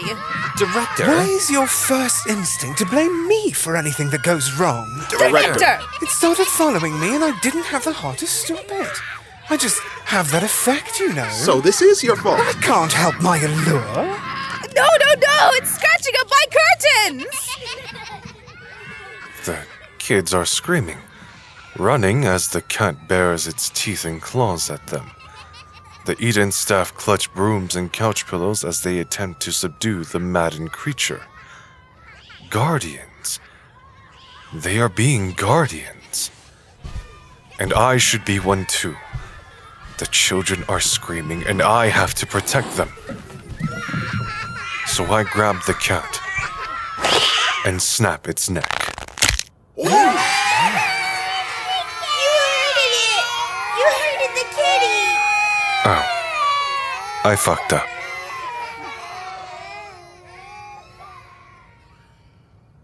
Okay, they've settled down now, but it took a lot of bedtime stories. And difficult conversations I don't think many of them were ready to have. What were you thinking, man? Killing the cat in front of the kids? He was only trying to help. Who is this guy anyway? Did you even run a background check on him? Of course I did! And? And nothing! I wouldn't hire anyone who posed a threat to the children. You don't think he's a little, I don't know, weird? I don't know, Wen. Weird is in these days. Director, please. We're trying to have a serious conversation. Do you understand the gravity of what Sujin did? He was a little heavy-handed. A little heavy-handed. That's what you call snapping a cat's neck? Jesus, Look, I know the guy's your boyfriend or whatever. He's not my... You gotta stop playing his lawyer and let him explain himself. Sujin? Yes? Did you want to say anything, dear? No. Sujin, maybe you should explain what happened. You were there. You saw what happened. No, I mean, tell us your perspective. My perspective? Yes. Why? Wow. Oh. You are angry at me. Yeah, a little bit. We'd like to hear the events from your perspective, so we can understand your intentions better. Is it important to know my intentions? Very. If we're to live and work together, that's how you build trust, Sujin. Trust. Okay? Okay. They were screaming. The kids? Yes. And guardians must ensure the child's care, happiness, and well-being. That's it? Yes. Seriously? I'm sorry. I fucked up. He swears now. Who taught him that? I didn't realize there may have been another perspective. The children. They were screaming not out of fear, but from excitement. Yes, that's right. Next time, I will consider this before taking action. I guess what's done is done. Maeve! But as punishment, you have to get rid of the body. Can't have the law sniffing around here. Why? Got something to hide? Oh, always, darling. Director!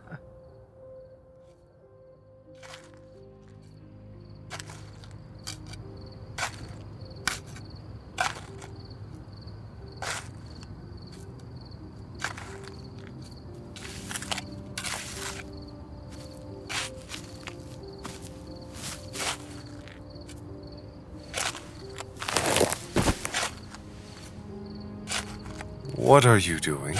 Digging a grave. What's that? You don't know what a grave is? No. Should I?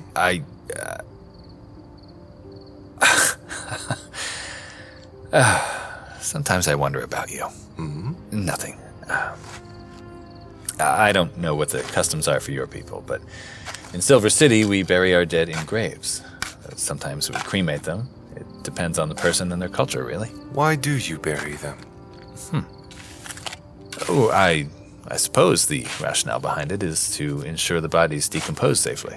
Why don't you leave them out for other animals to eat? Custom, I suppose. It's not very rational. It's sentiment. Sujin, do you know why everyone was so upset with you today?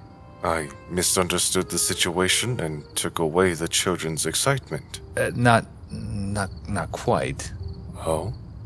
Everyone was upset with you because we don't just kill animals like that. Yes, you do. Okay. In certain situations, we do, yes.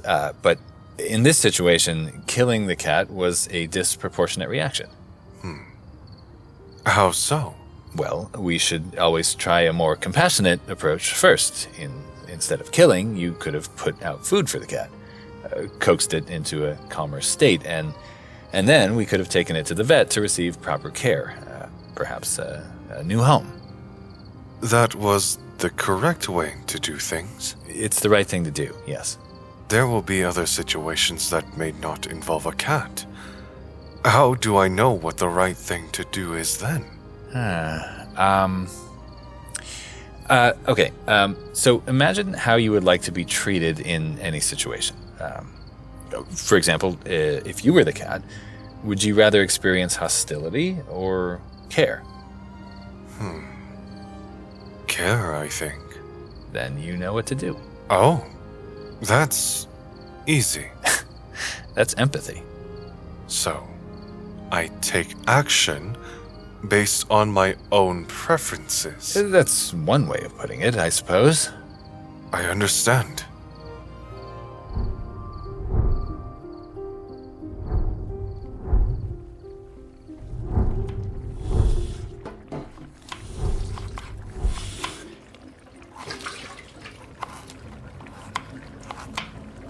The dishes are clean now, Give. Oh, good. Thank you. You seem distressed. That's because I am.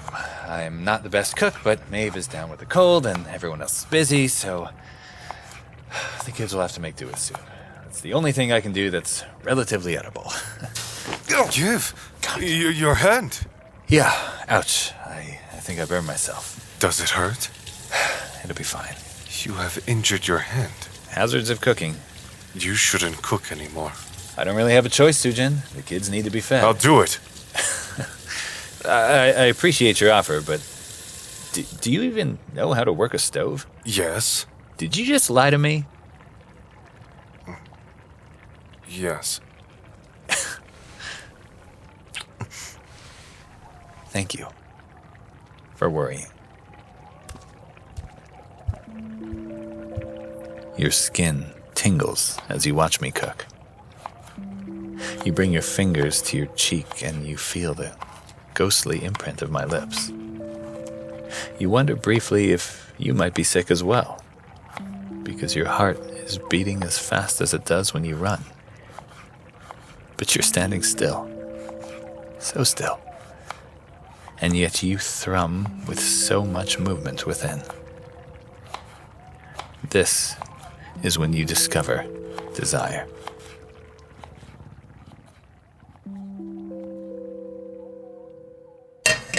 How did she...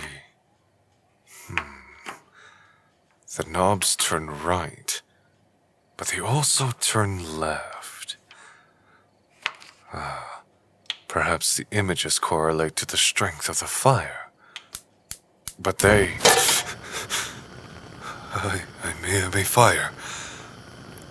Good. Okay. Now, the eggs. And then she moves the pan like this.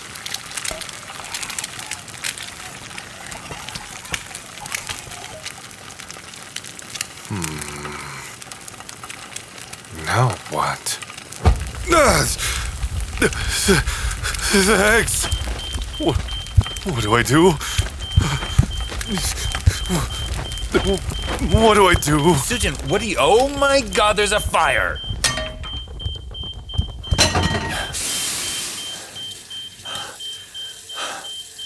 Sujin. What the hell are you doing? I'm sorry, Give. I didn't mean to make a fire. And the eggs, they're all ruined. Hey. It's okay. Take a breath. Take a breath. And another.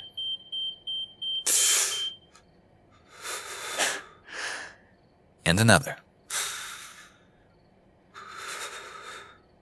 Better? Yes. Okay, good. Now, can you please explain to me why you're setting the kitchen on fire at 3 a.m? I was cooking. Yes, I see that. But, Sujin, if you're hungry, you know you can wake me. I'm happy to make you food. No. I don't want you to cook. Ever. Oh.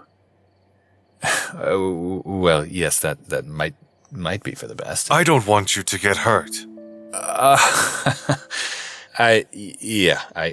Okay, I see. If I can cook, then you won't have to. But, love, you're afraid of fire. I'm not. You go pale every time you go near the stove. It doesn't matter. Look, I appreciate the sentiment. It's not sentiment. Okay. Your kindness, then. I appreciate it. I really do. But you don't have to push yourself so hard. Not for me. I want to. Sujin. For you. I want to do everything.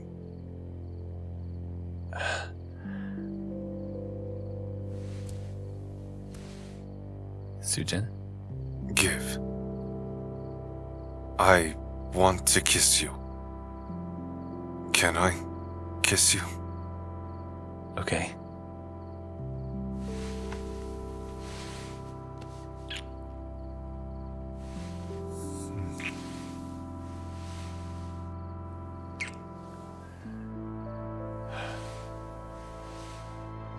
You wonder at how hard my lips are. And I'm cold. So cold. But you find my touch inviting, dizzying. You raise your hands to my face, press your palms against my jaw, my cheeks. And your heat becomes my heat. And you're almost convinced that we are conjoined. One instead of two. And for the first time, you don't feel so alone. You are not alone.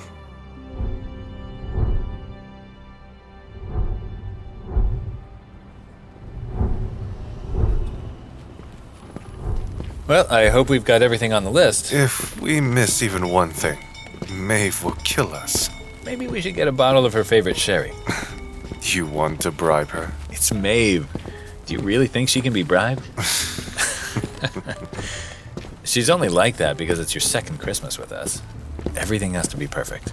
I don't even understand the point of Christmas.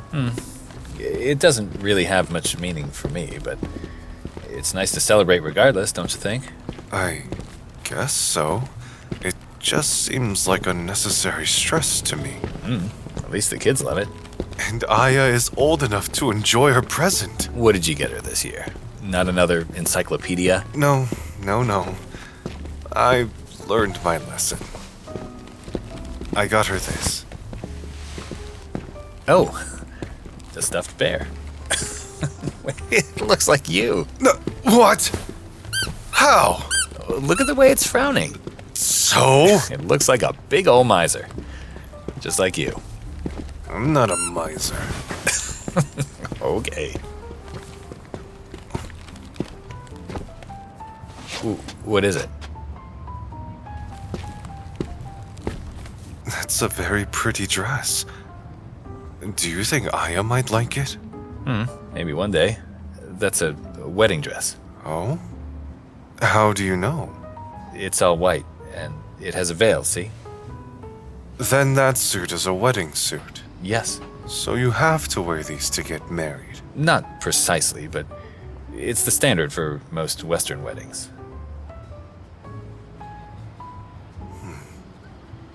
I wonder what it's like. Being married? I don't suppose much would change. It could be useful for legalities, like insurance or for consent if one of us needs surgery. Is that all it is? Legality? It can be, yes. Marriage also has religious and cultural connotations. There's different types of ceremonies and practices, but it all comes down to one thing. What is it? Unification. A lifetime commitment. That sort of thing. I want that. You do? Yes. Okay. Okay. Yes. Thank you, Give. I'm getting married. Hey. I'm getting married. To Give. Who the hell is Give? What? What the fuck just happened?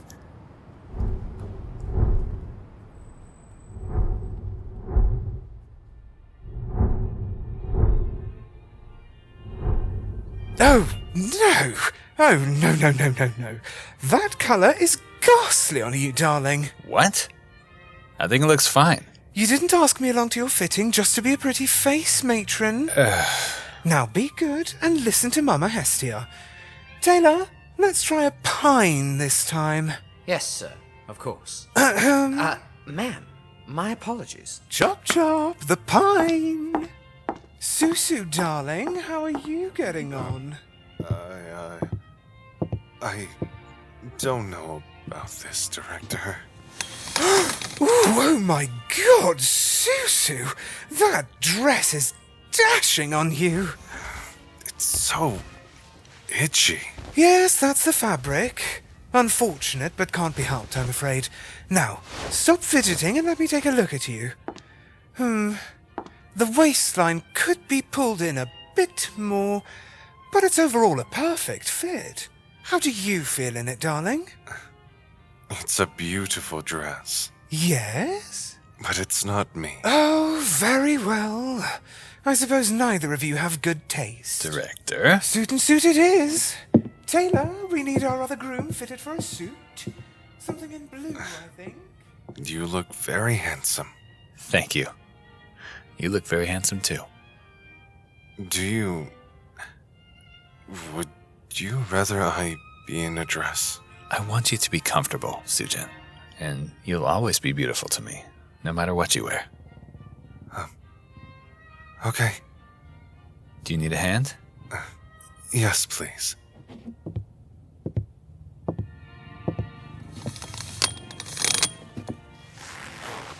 Maeve just texted me about the guest list. She needs an estimate of numbers for the catering. I see. Is there anyone you would want to add to the list? No. What's wrong? Nothing. Give? You're upset. I'm not. Your mouth goes all flat like that when you're upset. Or angry. Are you angry?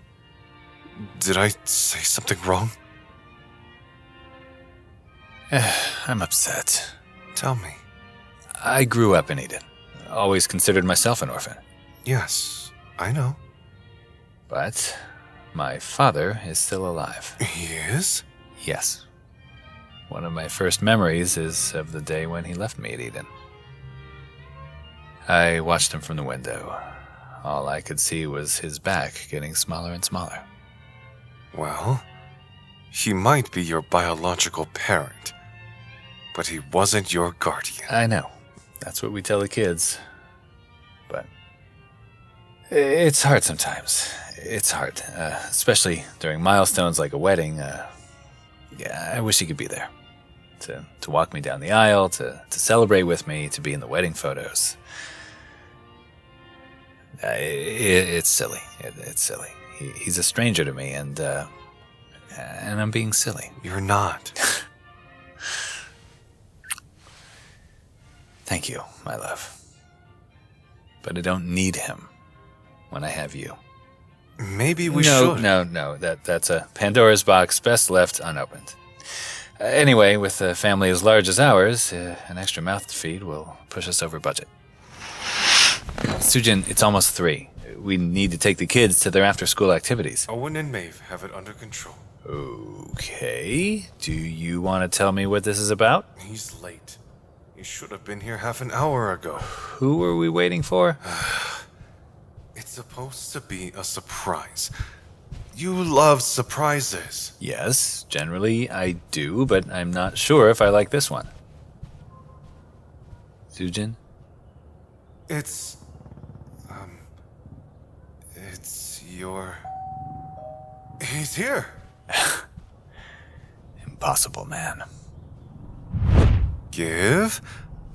I want you to meet your... It's been a long time, son. What is he doing here? You were upset about your father, so I tracked him down for you. So, you're still here, huh? Same place I dropped you off all those years ago. I guess some people don't have the drive to make anything of themselves. Where are your manners? The host should provide the guest a cup of coffee at the very least. Nope. You're leaving. I came all this way to see you and you're kicking me out? What is this? You said he would be pleased to see me. I thought... You thought wrong! Such a bad temper. Just like your mother. Is this all you've got to say to me? After 30 years of nothing. Suman here says you are a very successful doctor. Nurse. Nurse? Okay, a nurse then. You get paid well, don't you? You're here for money. I'm here to see my son. Well, I don't have anything to give you, so you're wasting your time. 30 years, and I find out my son is a nurse and a deviant. I'm glad I discarded you when I did, or else I'd be stuck with this embarrassment as my legacy. I came all the way from Jerusalem for this. Take that back! Take back what you said about Give! You need to leave. Now. Touch me. Don't you contact me again, do you hear me? I gave you this life, however much you squandered it, so you could at least do me the favor of staying the hell away from me.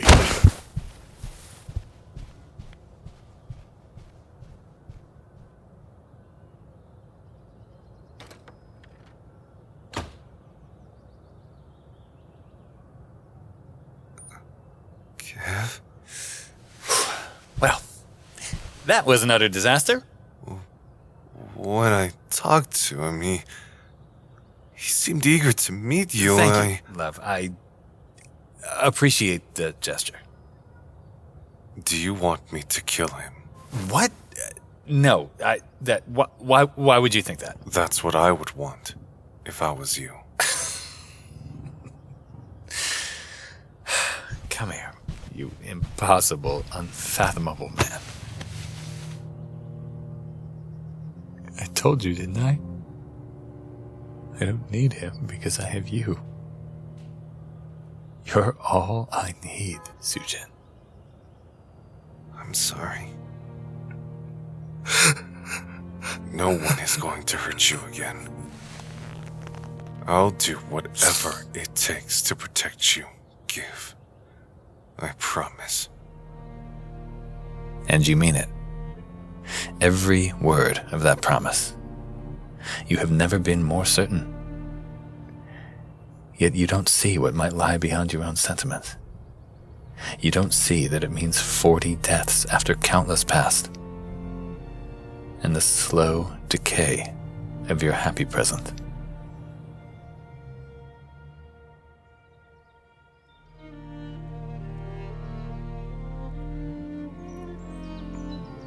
I take you, Sujin, to be my husband. I take you, Give, to be my husband. To have and to hold from this day forward. For better, for worse. For richer, for poorer. In sickness and in health. I give myself to you as you give yourself to me. From this day forth, my life is your life. Your death is my death. And I will love and cherish you. I now pronounce you husband and husband. You may kiss each other and be disgustingly beautiful and happy. But as is the duality of nature, with great joy comes inevitable tragedy.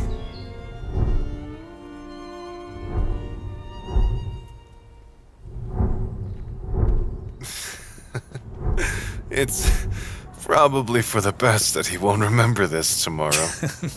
Oh no, I think Kimmy was recording the entire thing. 2 months into starting at Eden, and no one's already dragging her along to the reel. Thinks you might resign? I never knew a person could move like that. It's uncanny. He could probably have a lucrative career in contortionism, if he ever decided to pursue it.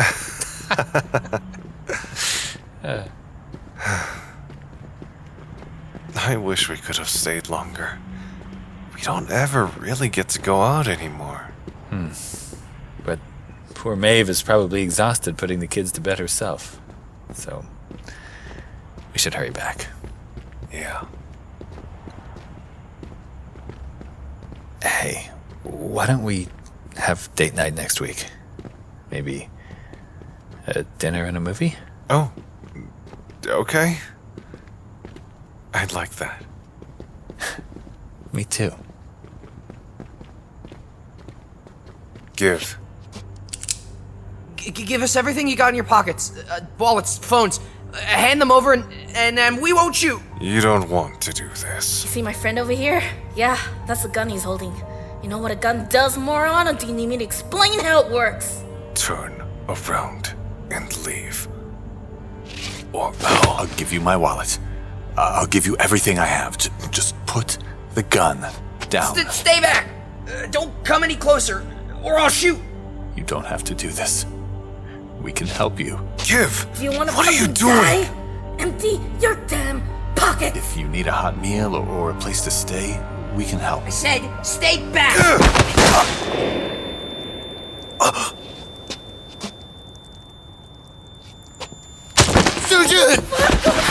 Sujin! Oh, no.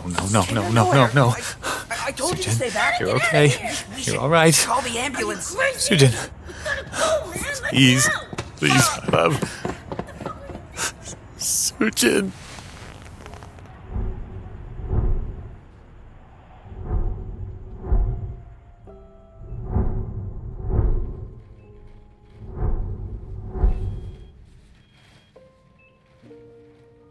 You didn't think it was possible to die while still alive. How is it possible that you're able to move, to speak, to be, as a mere remnant? You wonder what could be holding you together.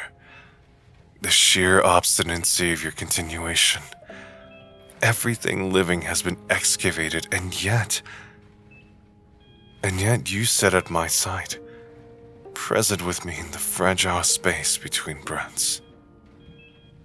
And while you linger in your suffering, steep in it even, you keep your hand coiled around mine, your white-knuckled oath.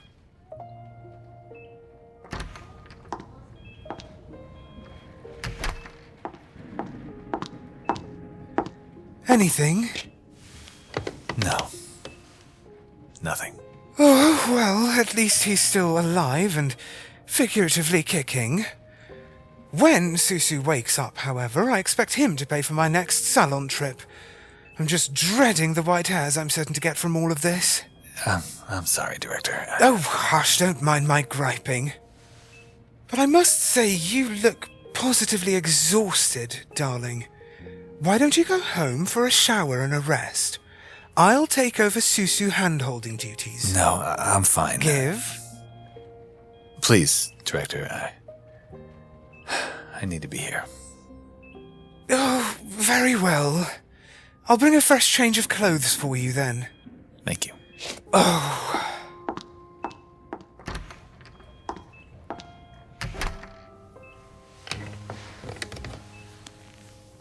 For 5 days, You keep watch over me. You speak for me since I can't. You hover when the nurses take my vitals. You bathe me because you know I won't like being so vulnerable with a stranger. You turn me every 2 hours to keep my blood flowing, even setting alarms during the night in case you fall asleep. And you talk to me about everything and nothing, about memories shared and your own, your hopes, your fears, things you've always wanted to say but never could. Things you say all the time, just for the familiarity of it. And just as you are falling apart at the seams, just as your will starts breaking down, you feel my hand twitch in yours. My eyelids flutter, and in the most quiet and unspectacular fashion, I wake up. Sujin? Sujin, oh my god, Lucy! Lucy, he's awake! Can you hear me? Can you understand what I'm saying? Can you tell me Through what the your name blinding migraine, you try to answer every question thrown at you. You spiral in confusion and disorientation, yet there is one line of certainty that you grasp onto like a tether line. Your master, whoever they are, no longer presses against the back of your mind like a bad memory. They're gone. And with their absence, there's space that you fill with yourself, that you fill with me. And the wonder never really goes away. Oh my god, Sujin! Oh, my love, you're awake. You're awake. Kev, why are you crying? I'm crying because of you. You silly, impossible man. I'm sorry. So you should be.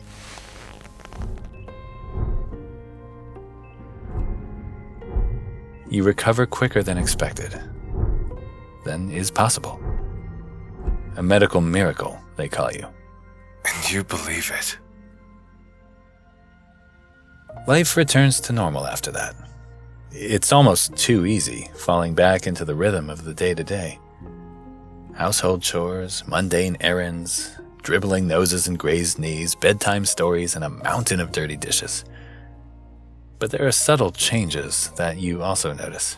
Your nervous glances, your reluctance to go outside at night, your passing touches, as though to reassure yourself that you're still here. You're still alive. And your dreams. They are of the same scene that haunts you night after night. Sometimes you turn the gun on those two kids, shoot them before they can shoot me.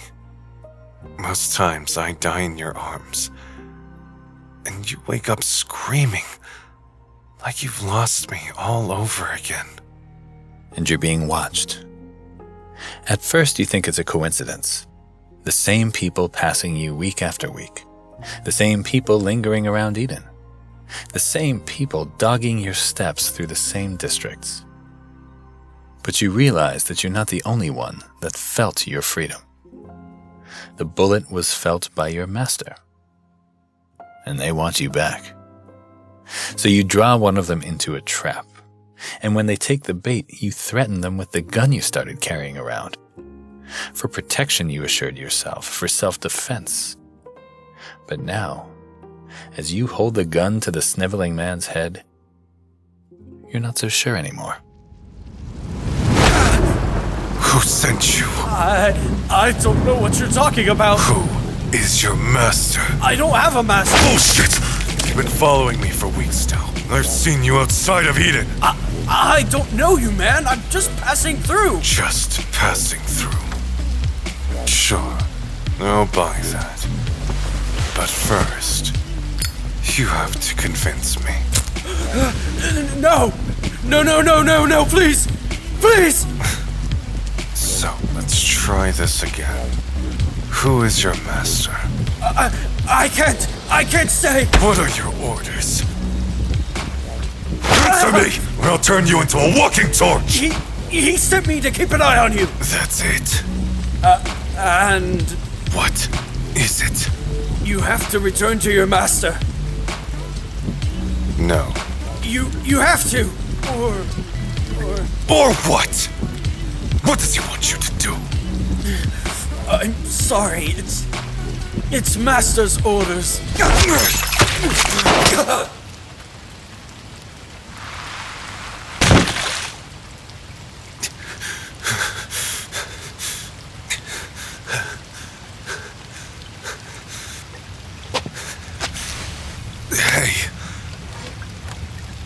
Hey! Jeez.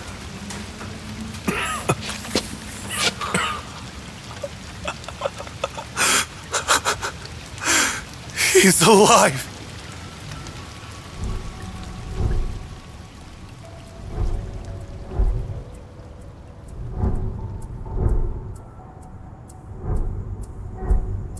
You realize that your newfound freedom isn't only yours to enjoy. It's a gift you are obliged to share. If I let you go, you'll continue to carry out your master's orders. And I really can't have you doing that. I hope you understand. For the last fucking time, I don't have a master. Whatever BDSM bullshit this is. This won't hurt. Not too much. And afterwards, you'll be free. You can do whatever you want. Be whoever you want to be. Please, mister, please don't kill me. I won't. Please. But you were too confident. Too impulsive. The next puppet your master sends becomes your first victim. Your debut as kind. Ashby? Ashby? Ashby! Open your eyes! Ashby! Hey! Wake up!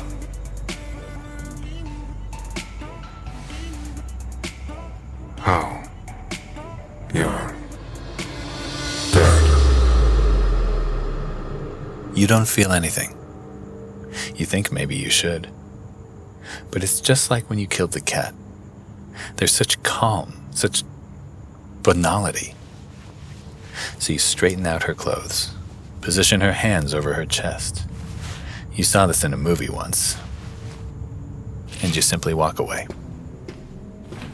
When you return home, you take a scalding shower and you wash Ashby Collins and her dead, shocked face down the drain, along with the sweat and the blood.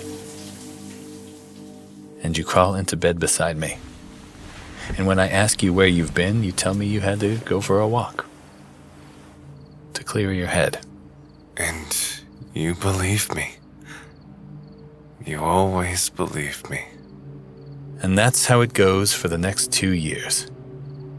Sometimes you free them. Most times you don't.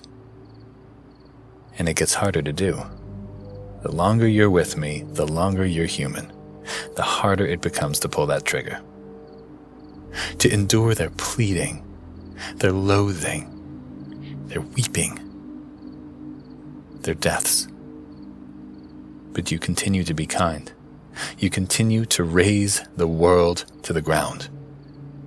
Because to lose me is a terror far beyond your comprehension. To lose me is to lose your everything. Your God. And now, my God is dead.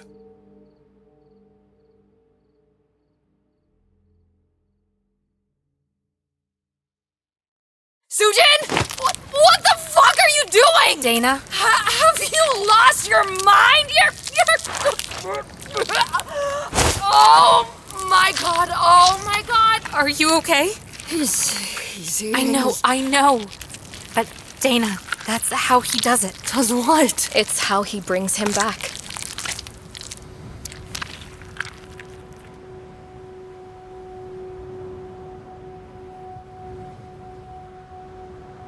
We watch him as he places the last piece into his blood-stained mouth. He chews without feeling, his eyes blank as he loses himself in his husband's memories. His thoughts, his feelings, his consciousness preserved, assimilated. The carpenter swallows, And like that, he and Give become one. He kisses Give on the mouth, staining his lips with his own blood. And he pulls his body into his arms, carries him like his newlywed bride as he stands. He turns to look at us, and there's no sign of Sujin. There's only this entity, momentarily merged with another soul. Carpenter. I will take him to Ibuki Mori. Yes. I'll come with you. You will be my witness. I will. The next hour is a blur. Bakula and Emma Cheshla, they're found at the bottom of a cliff, barely recognizable in the depths of their own making. The mangled remnants of their hands still entwined. Captain Alder coordinates the return of the Unleashed to their families and homes. Calvary Island is placed under investigation for human trafficking and other suspected criminal operations. And while all of this is happening, Dana, Ilana, and I accompany the Carpenter to Ibuki Mori.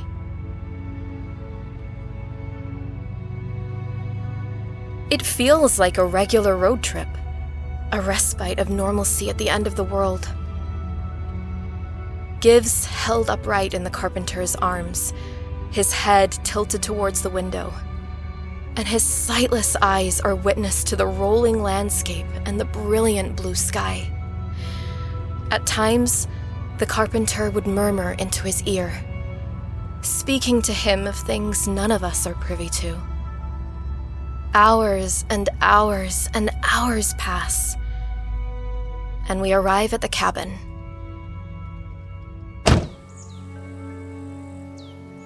The trees in the wind are restless today. The colors a tiny bit brighter than usual. It's beautiful. God damn it, Bake. Thank you for bringing me here. God damn it. You stubborn fucking bastard. You call me, okay? When this is over. If I can, I will. The fuck does that mean? You're not about to do something stupid, are you? You have been good friends to me. I am grateful to have known you both. Bake. Sujin. Dana. It's okay. Fine. I'll stop meddling. This is puppet shit, right? But whatever you're thinking of doing, just remember how he would feel. What he would want. I will. Thank you. Would you like us to pass on a message to Eden? Only the truth. And for them to stay away from Ibuki Mori. Consider it done. No, for what it's worth, I was gonna ask you and Give to be my best men. I don't know what that says about me, but... That would have been nice. Yeah, it would have. Well, kid, you gonna be okay? Don't worry about me. Okay. Just... fuck. Goodbye, Sujin. Goodbye, Olivia.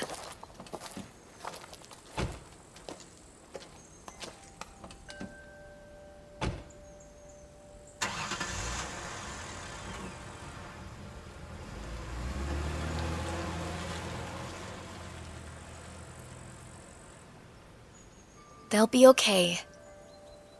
They will.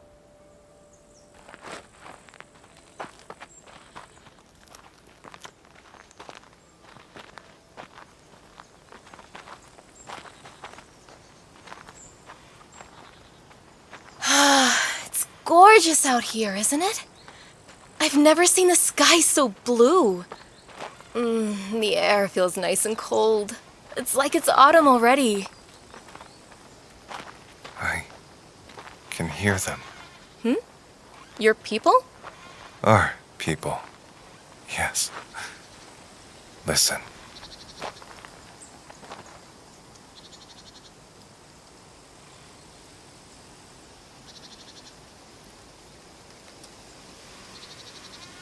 What are they saying? They're singing.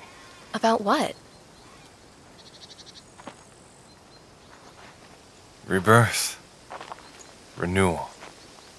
Life is death, is life. They are singing about him.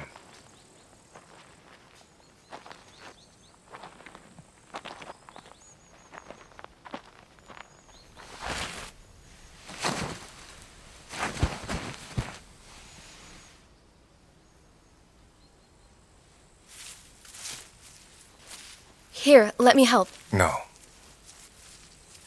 All right. I'll be over there if you need me. Thank you.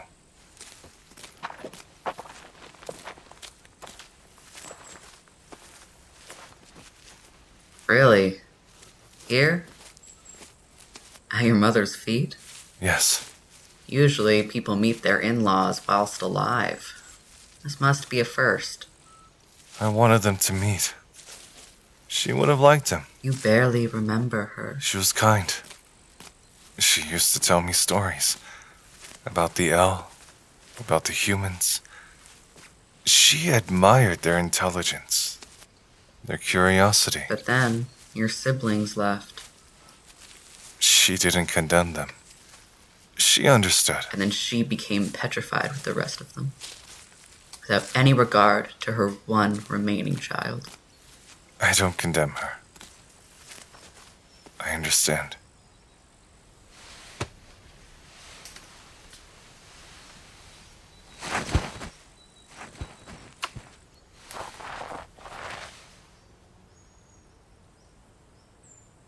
Are you sure about this? Yeah. Do you know what you're sacrificing? I do. It might not work. I have to try. What is that? Samir's purse. He kept Give safe for me. Plum blossoms? Hmm. You should ask her, don't you think? This affects her too. Olivia.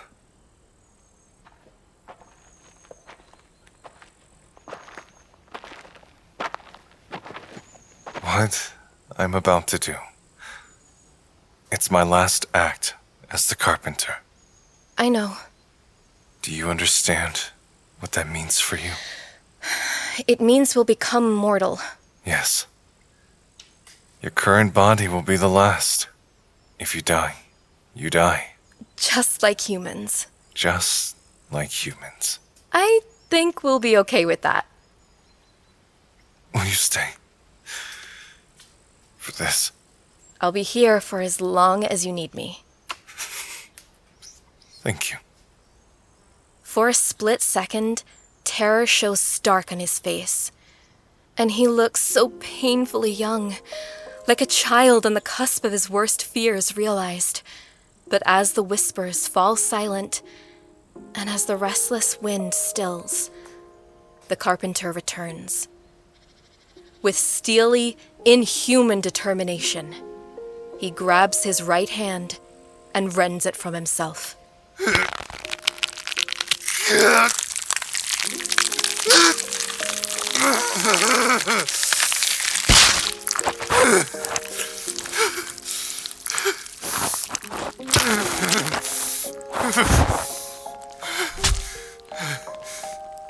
This isn't goodbye. I promise it's not. You won't be alone. Not really. See? This is my mother. And she'll tell you all kinds of stories. She'll tell you about the owl. About where we came from. And you can tell her about humanity.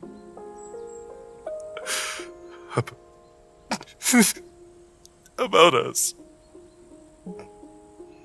And you can keep each other company.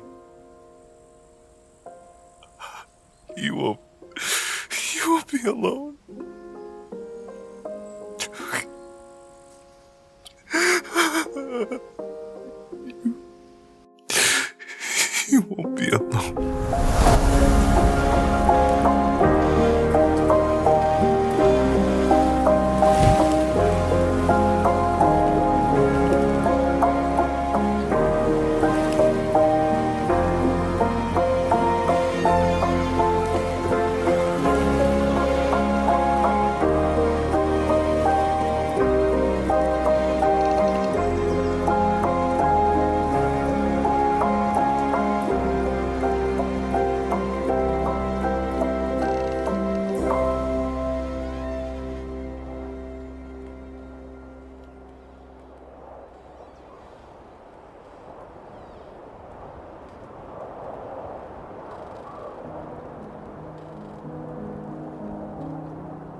One day we'll tell our children about the carpenter, the lonely god who became human for his mortal lover. We'll tell them about how he watched over his lover's bed for the next 9 months, nourishing the sapling with his own flesh, his own life force, his precious mortal soul. I was there, never intervening, but staying close. Always close. And when they returned from their pilgrimage, the kindred were there too. We were there as witnesses, guardians, and family. We offered our presence as small comfort. Perhaps we kept him from falling into despair. Perhaps we served as reminders of his determination, his newfound obligations. He never said a word, not to us, but he would speak to the sapling. As he fed it his body, he also fed it memories, mind, and consciousness. Those precious fragments he took from his lover, he passed onto that fragile green plant. And as the carpenter's body withered, the sapling flourished. And when spring finally descended upon Ebukimori, a new plum blossom tree made its first bloom.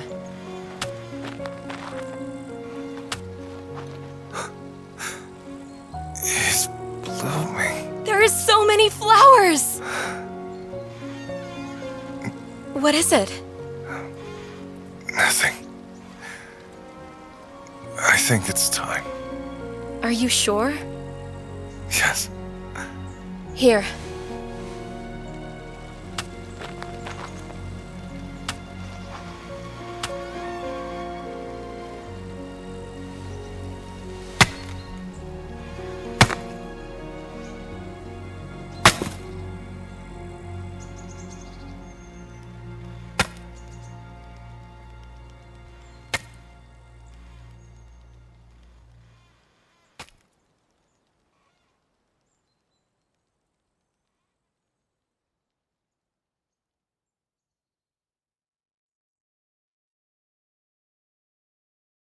I'm the first thing you see when you open your eyes. Hello?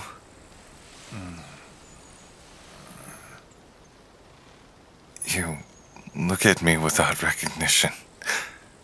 The pain of it leaves me raw, unmoored. You are so beautiful. You are the last of our kind, and the first of your kind. I made you without my desires, my will imposed upon you. Do you understand?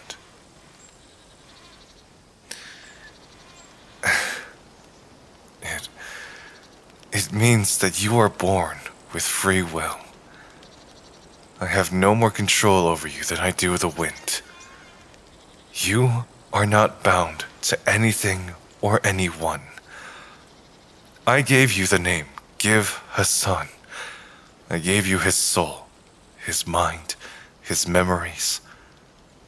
But you can choose to do what you will with him.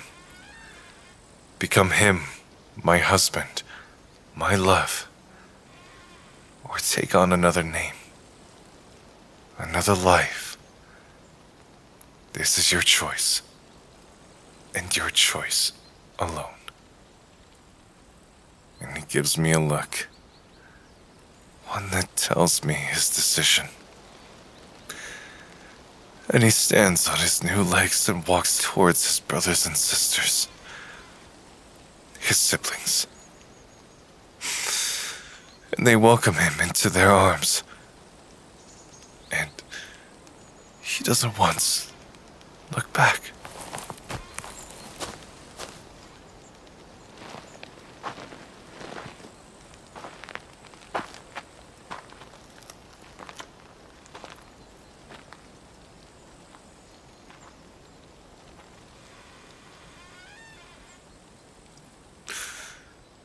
Sure. You'd had it rough.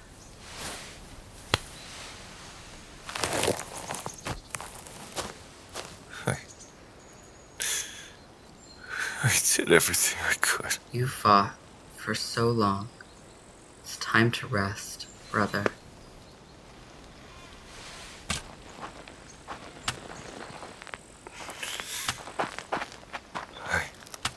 I hope. Yeah, he will. He has a family. He has Eden. Sujin? Remember your promise, Olivia.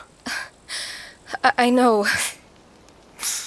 You will look after him. We will. Sujin, you don't have to do this. I made a vow. He's not dead. You brought him back. He's not my husband. Sujin! I made a vow. I'm sorry, I just... See you later, old man. Goodbye, Olivia.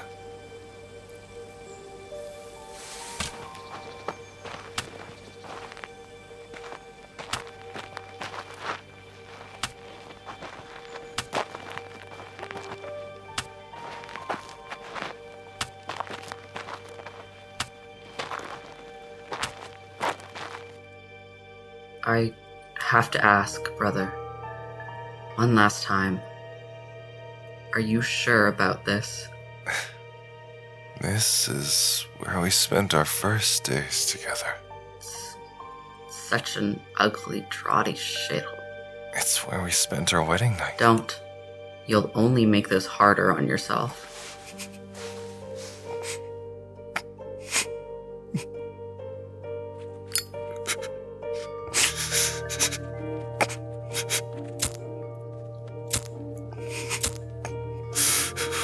My hand's shaking too much. Damn it. Here, let me help you.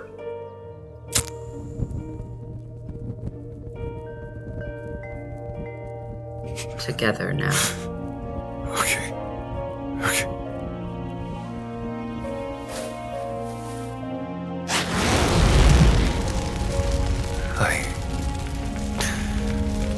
I heard it hurts.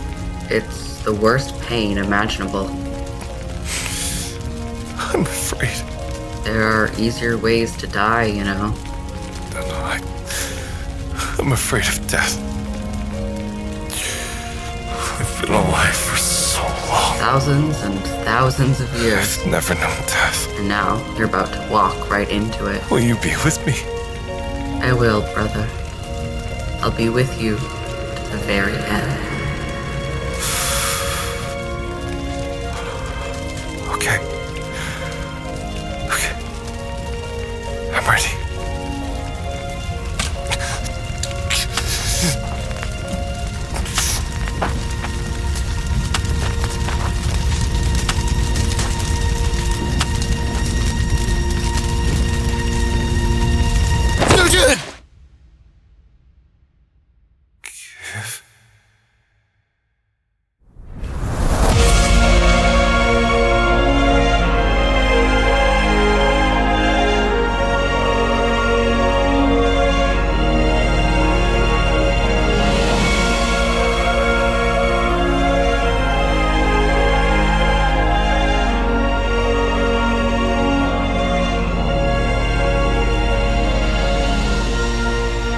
Kind. Chapter 11. a human.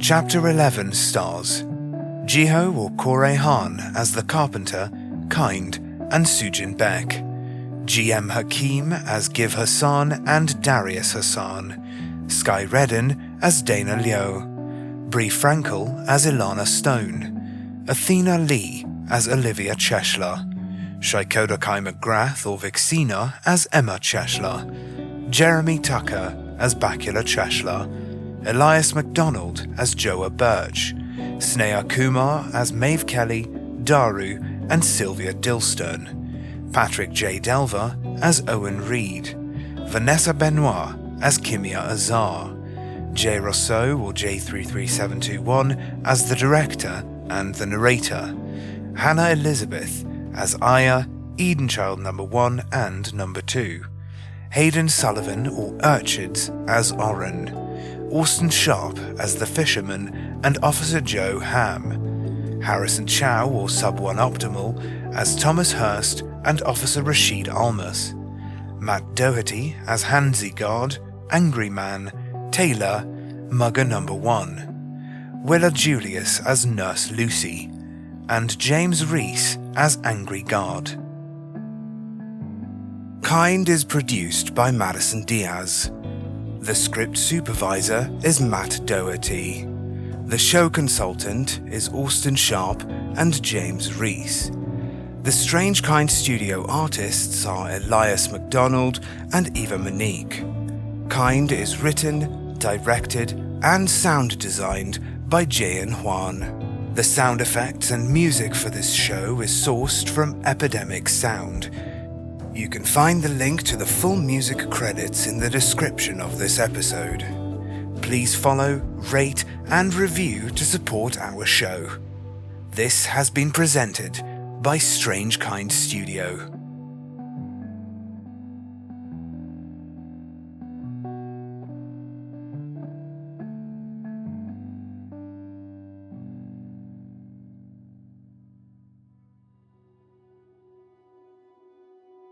Hey, it's Jay. Thanks for listening up until this point, and I really hope you enjoyed our big finale. Kind took about a year to create from development to production, which is a pretty hectic schedule. Definitely not recommend it. The cast and crew were nothing but amazing during production, even with this added time pressure.